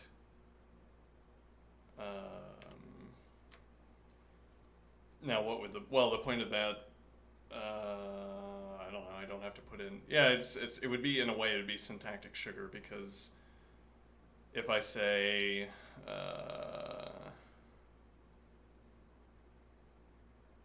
well, it would depend entirely on the condition, but I could say if greater than x5, other thing function with other thing function, otherwise return 6. Kind of a dull example here, whatever.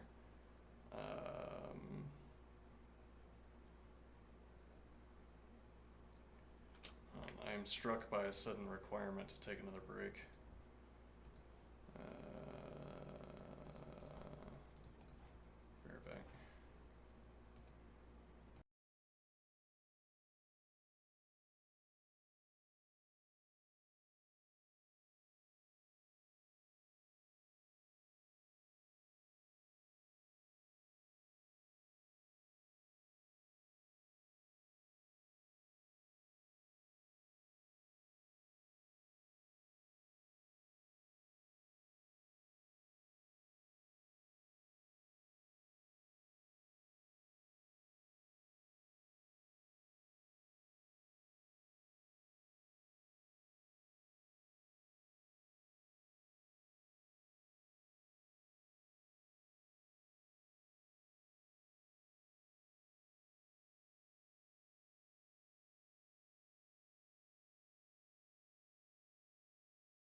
When this new code runs, we'll still get an error, but the and macro is still able to complete its work anyhow.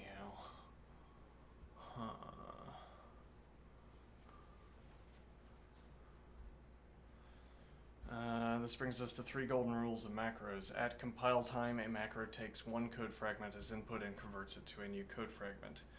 The input and output code fragments are each packaged inside a syntax object, which precludes using macros to accomplish what we were just talking about, because exactly what we want to do is avoid this kind of overhead.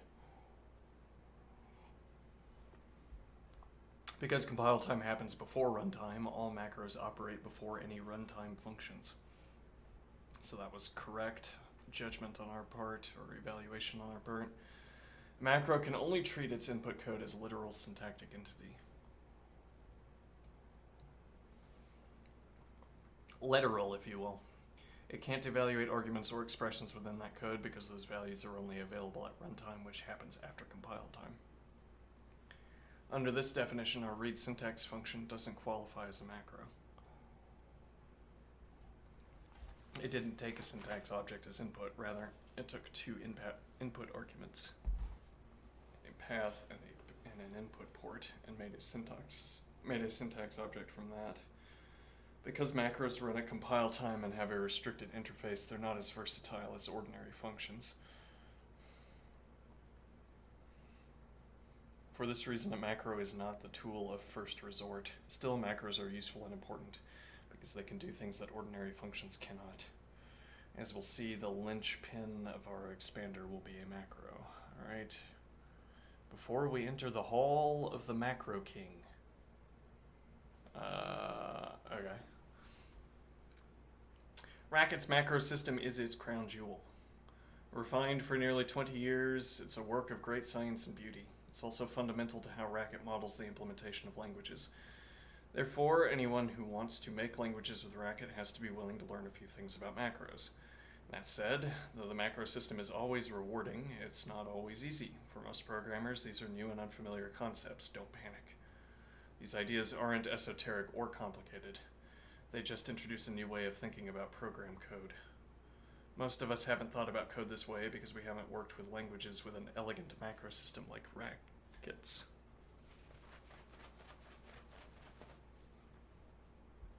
Alright.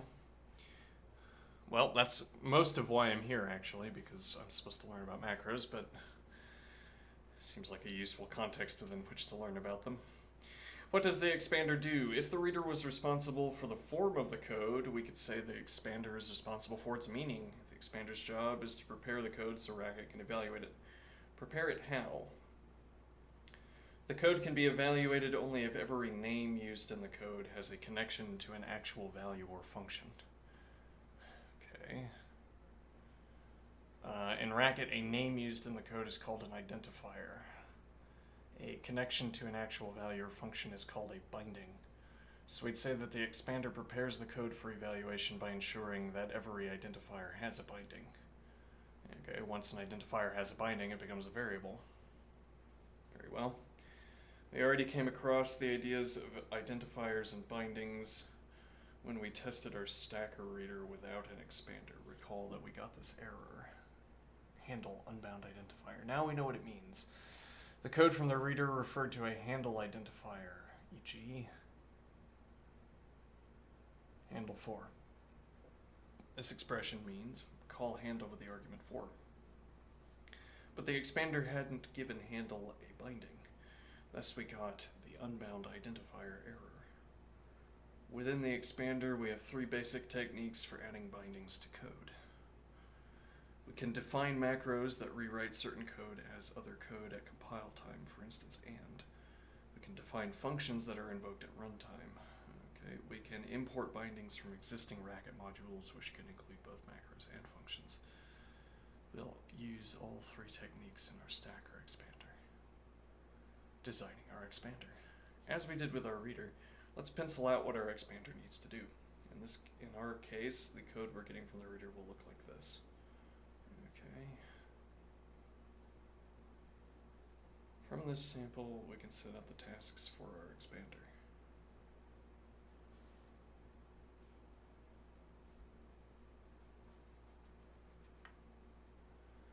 the prototype code above, we see that we need bindings for 3 identifiers. Handle, which determines what to do with each argument, plus a stack operator, and star, another stack operator. Right, because these plus and star take on a distinct meaning. So actually you can define, if I recall correctly,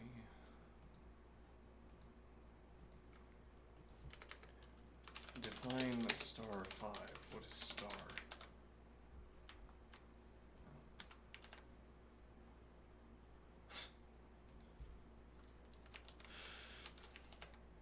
I've pranked myself. Oh no. Well, let's just get back. Define star 5. Star 5. So you can redefine operators all you want. The wisdom of doing so I will leave up to the reader. So star, but plus and star also specifically mean take 2 objects off the stack and then do something with them. Let's see.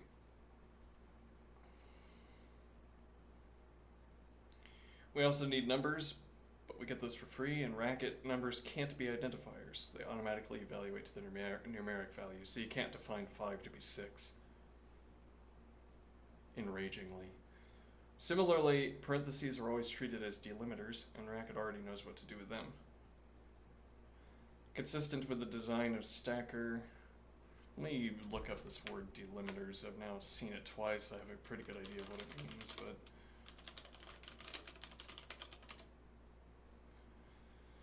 delimiter is a character or sequence of characters used to separate or mark the boundary between distinct parts of data, such as text, code, or data fields. It helps in parsing and structuring information, enabling software to understand and process data more effectively.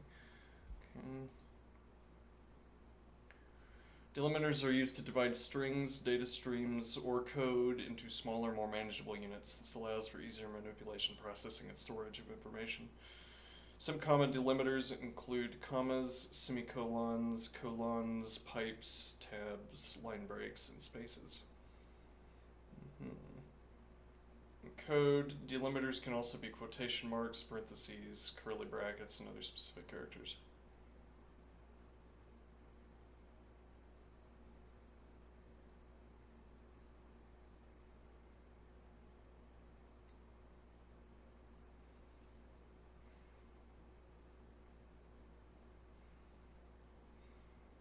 Okay.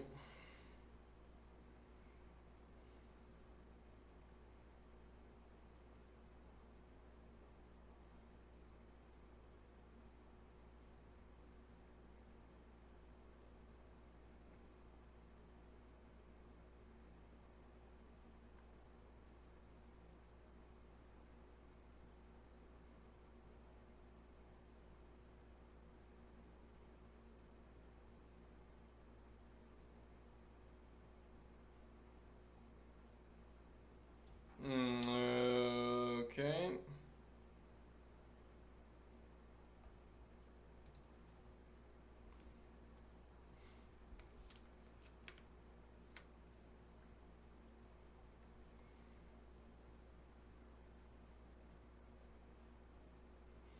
Consistent with the design of Stacker, we also have to implement a stack. Indeed, the stack needs an interface for storing, reading, and doing operations and arguments. This interface will be used by handle. Okay. Finally, our expander needs to provide a special macro called module begin to get everything started. We'll discuss that in the next section. Once we have these elements in place, the Stacker language will work. Programming our expander output. Alright. Let's think about the state of our code when the expander starts. The reader has just started its work, meaning read syntax has returned code describing a module expression packaged inside a syntax object. Yes, that's all gibberish to me. Let's see. For example, if the Stacker reader started with source code like this, it would return the following module as a syntax object. So module is what the reader returns, and it's a syntax object because it's prefixed with module and it has all of these commands. Okay. That's clarifying. This becomes the starting input for the expander. We saw that Racket starts the reader for a language by invoking a function called by convention read syntax.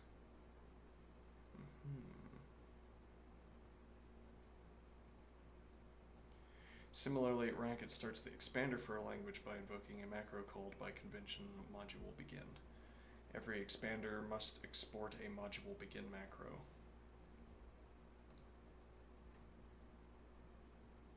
Module begin belongs to a special class of macros called interposition points. I don't think we're in a position to learn that yet.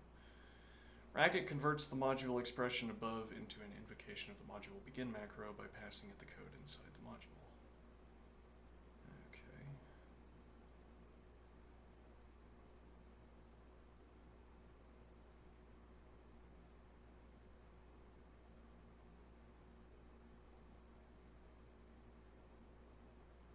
Alright.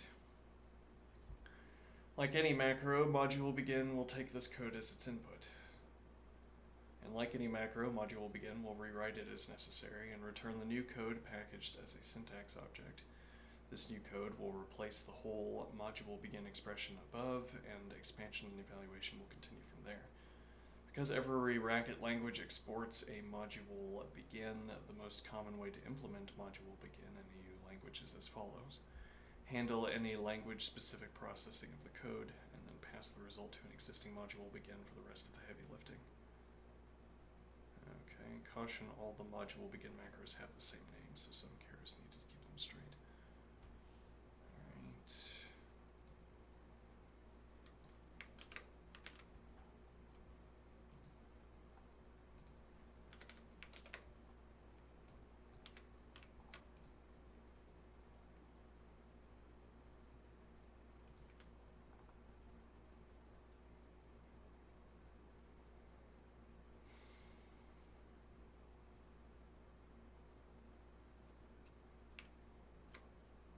My rules for lineation don't provide for any line breaks here.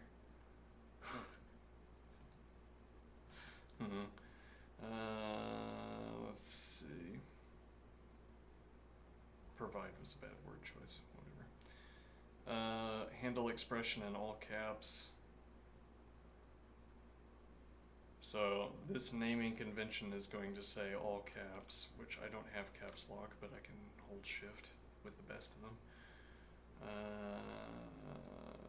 So expression is a way of keeping straight that we're talking about the expression, and then this is the same name as the uncapitalized version except capitalized. Okay, makes sense to me.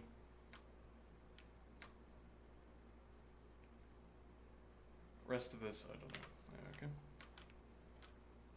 At the top, we see good old read syntax, just as we left it. Yeah. Below that, our definition of module will begin. Define macro. Stacker module begin. Okay.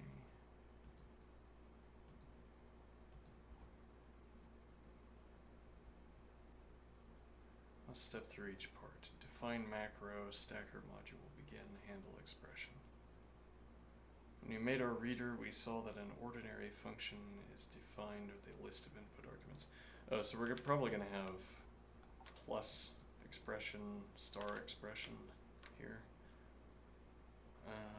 We saw that an ordinary function is defined with a list of input arguments. Because a macro gets a chunk of code, we typically define a macro with a syntax pattern instead. A syntax pattern is like a regular expression. It breaks down the input into pieces so they can be manipulated and rearranged. Ordinary define doesn't support syntax patterns in the first line. Okay, instead we use define macro, which does. This first line says we're defining a macro called stacker module begin, handle expression as a pattern variable. A name match within the syntax pattern. No, apparently that ellipsis is not going to get replaced with plus and star. Let me see. A pattern variable, a named match within the syntax pattern. Okay. I'm haunted by this lingering sense that hyphen expression must be syntax instead of just the name.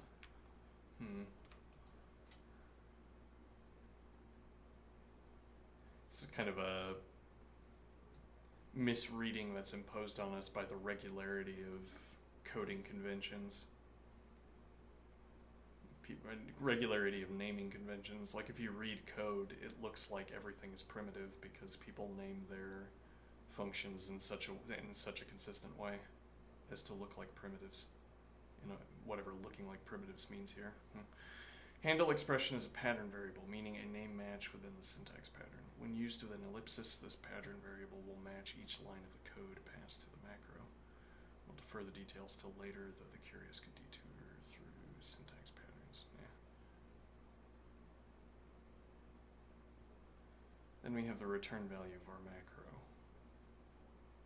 Okay, syntax objects in Racket are so common that we have a few ways to make them. In our read syntax, we're using datum to syntax to make a syntax object for module datum. This time, we're using some new notation, the prefix $sign, to make code into a syntax object. It's similar to the apostrophe, the quote prefix we've already used that makes code into a datum. So $apostrophe makes code into a syntax object. Actually, yeah, I wonder how LeetCode is going to handle macros. And we can't really ask that question because no one is doing Racket on LeetCode. But we'll find out, I guess, once I find a good use for a macro on a LeetCode problem. But so the idea would be like,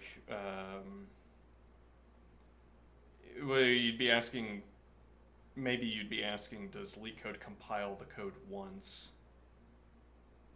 Which would be an interesting question in itself, or does LeetCode compile every time? Might be able to ask that question directly. Let's see. What is that? World Quantum Day.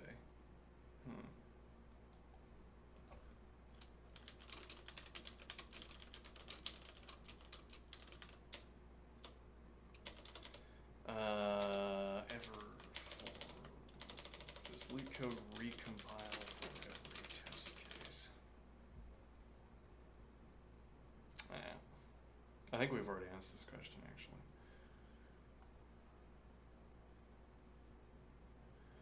Recompiles your code for every test case. The system provides each test case to your program and your program's output is compared to the expected output.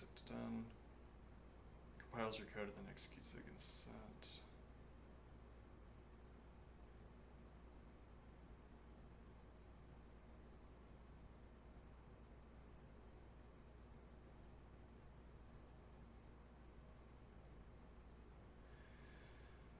Though none of this supports the suggestion that LeetCode recompiles every time.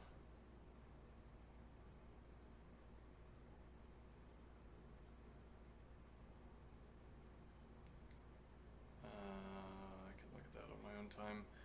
So so if we could otherwise have handled some finicky bit of code with a macro that gets fixed at compile time, and then we wouldn't have to. If you didn't recompile every test case, then you could do more work with macros that gets compiled once. But if you have to compile the macros every time, whatever. Let's see. The hashtag quote prefix not only creates the datum but also captures the current lexical context and attaches that to the new syntax object. Lexical context is a fancy phrase for a list of available variables. Oh, that sounds expensive. In practice, what it means is that a syntax object made with pound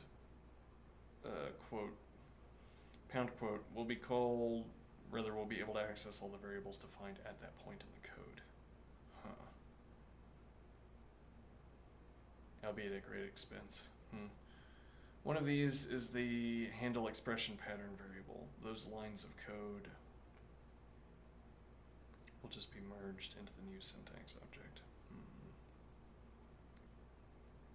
don't know what this line is saying. Another variable is module begin. Recall that our plan is to take our input code and pass it to the next module begin in the chain. We go into Dr. Racket and put the cursor over module begin. We will see a purple arrow.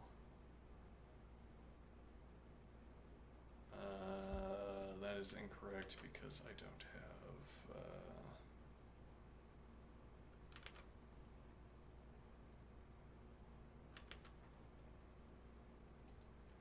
I don't have that enabled.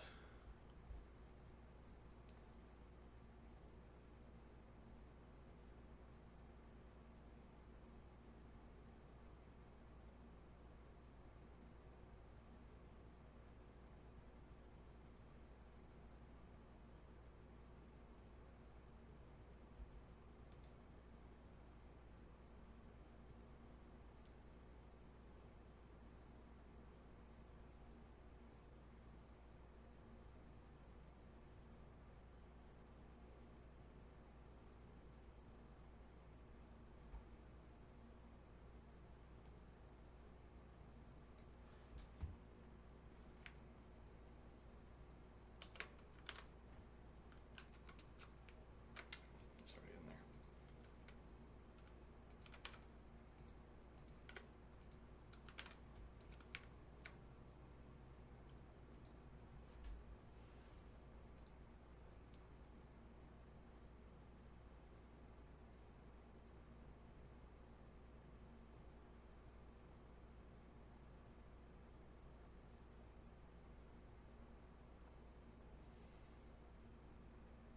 Rename out, interesting.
So this is observing that if we have,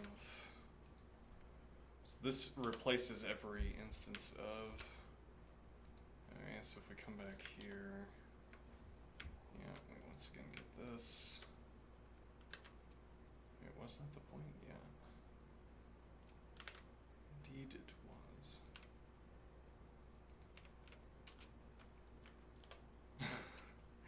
If we want to get rid of that first blank one, we can put this on the same line. Otherwise,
This hour-long project is not an hour long. No, indeed.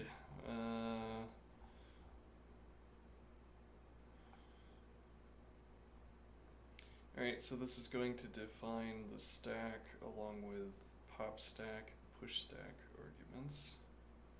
Set stack, const arg stack. Okay.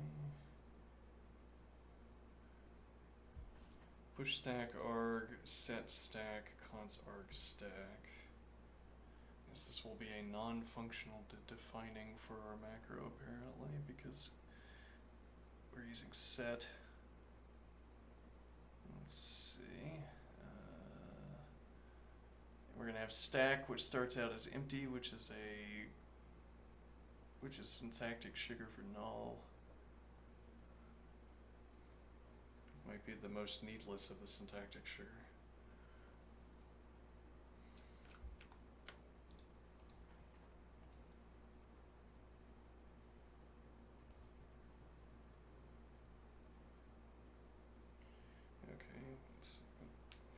Let's see.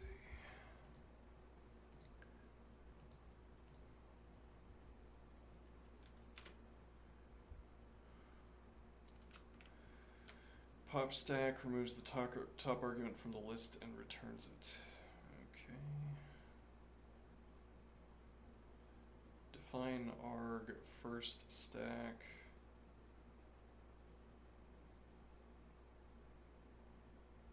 Set stack, rest of stack.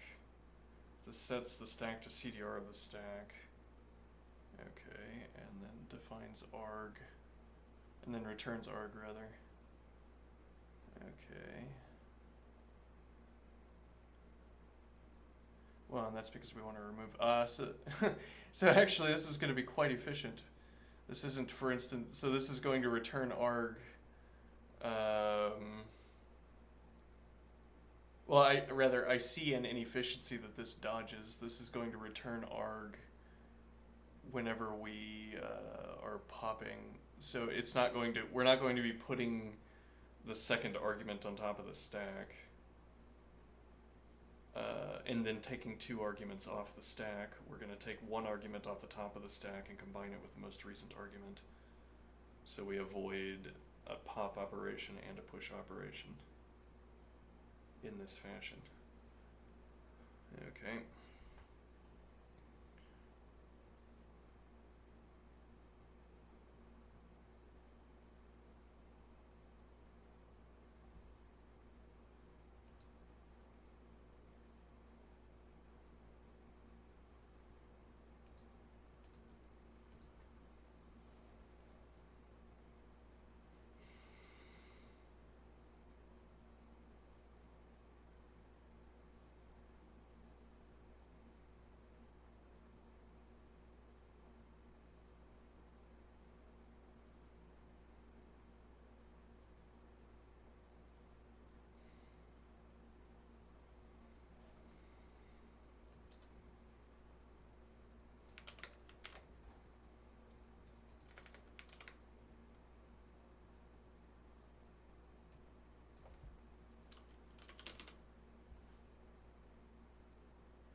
You can actually see the, it's kind of a sociological point here. This author is using first and rest as syntactic sugar for car and CDR, or vice versa. Syntactic vegetables for car and CDR. The stream command only has first and rest. It doesn't even have car and CDR for sugar. Though the mutable list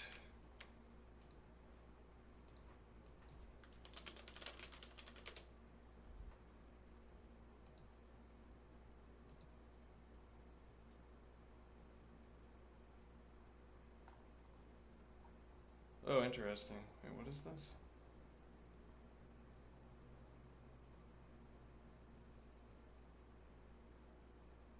I see. Use of mutable lists for modern Racket code is strongly discouraged. Oh no. Well, here we have inconst and car, though these are also inherited from scheme. But okay, so the point I was making is that with the stream suite, you only have stream first, stream rest. And now this author who contributed to Racket is using first and rest as well. Just maybe seeing the preferences moving away from car and CDR. Which makes sense. Why is it called car and CDR? But on the other hand, it doesn't make sense because why would you update such a simple thing to learn? On the other hand, on the third hand, the pile of things you have to learn is thereby diminished. It's like cleaning out the pile. Anyway, we're not so close to finishing this, but we'll come back tomorrow. For now, I'm going to exercise.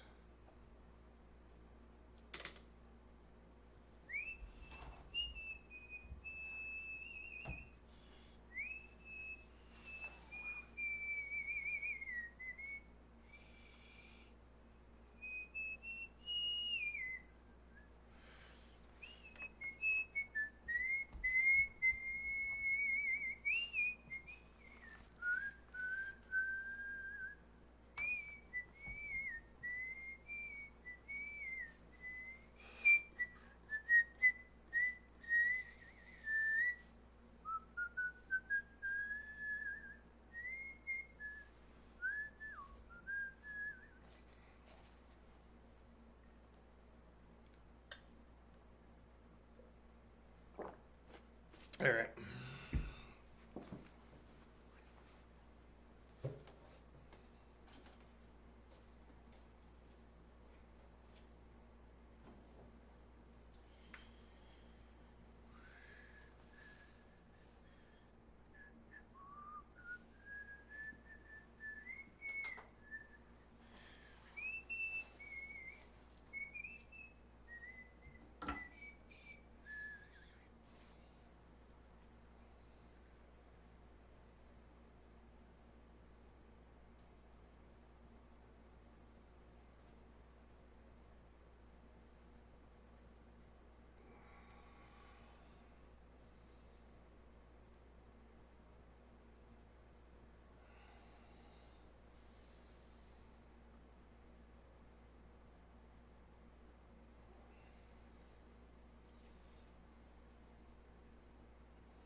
Oh, I didn't start a timer.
for each of these activities, it's interesting. I don't know what to make of this point, but here I'm pulling out in both directions.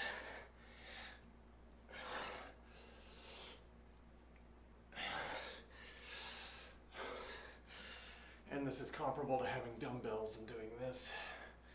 Comparable, though maybe not identical. Not identical. But then I can also reverse. And now this would be like doing this.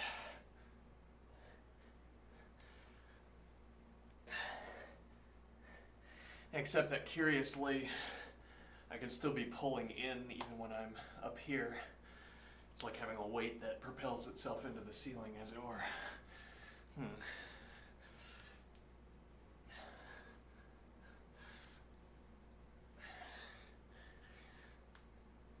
Or like having a handle that pulls up, yeah, with a down pulley system.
Actually, we could vibe code our way into that,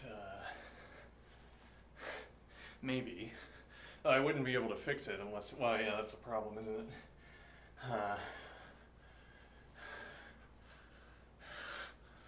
What is the string of problems that just went through my head? Well, so we had our idea for our debut coding project yesterday.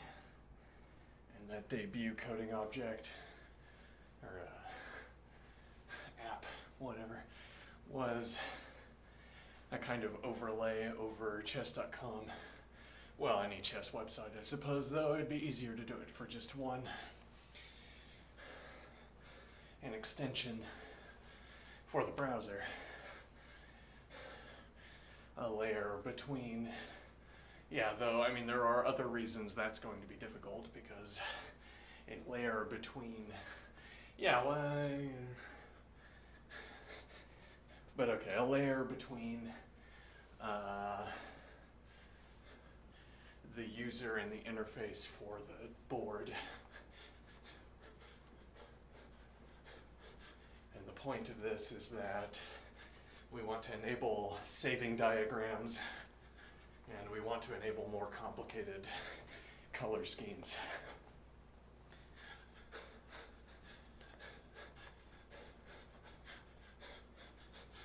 So our arrow system is going to mimic. Yeah, it's going to be exactly the same, like the drawn arrows are going to look the same. But we're going to have access to more colors. Even custom colors.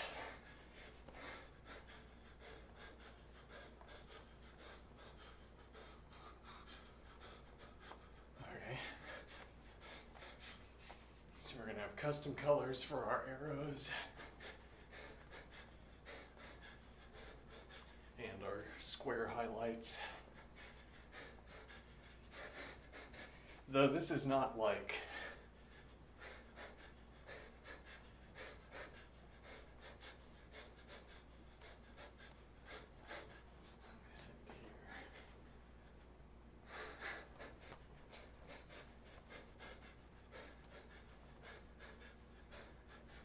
this would involve knowing stuff about. Yeah, this isn't something you'd code in Racket, this is something you'd code in CSS or whatever, I'm guessing is the point.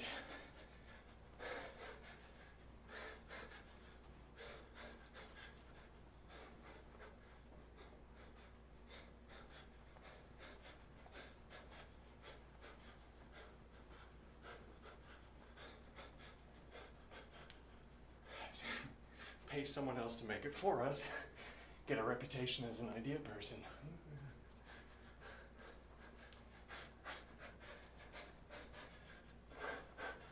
Wow, this extension is such a good idea. Who coded it? Don't ask who coded it. It was just someone who I paid. I came up with the idea.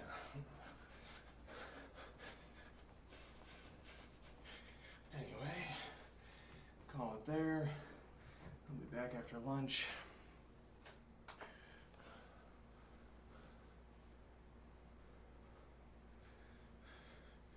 See you then for chess.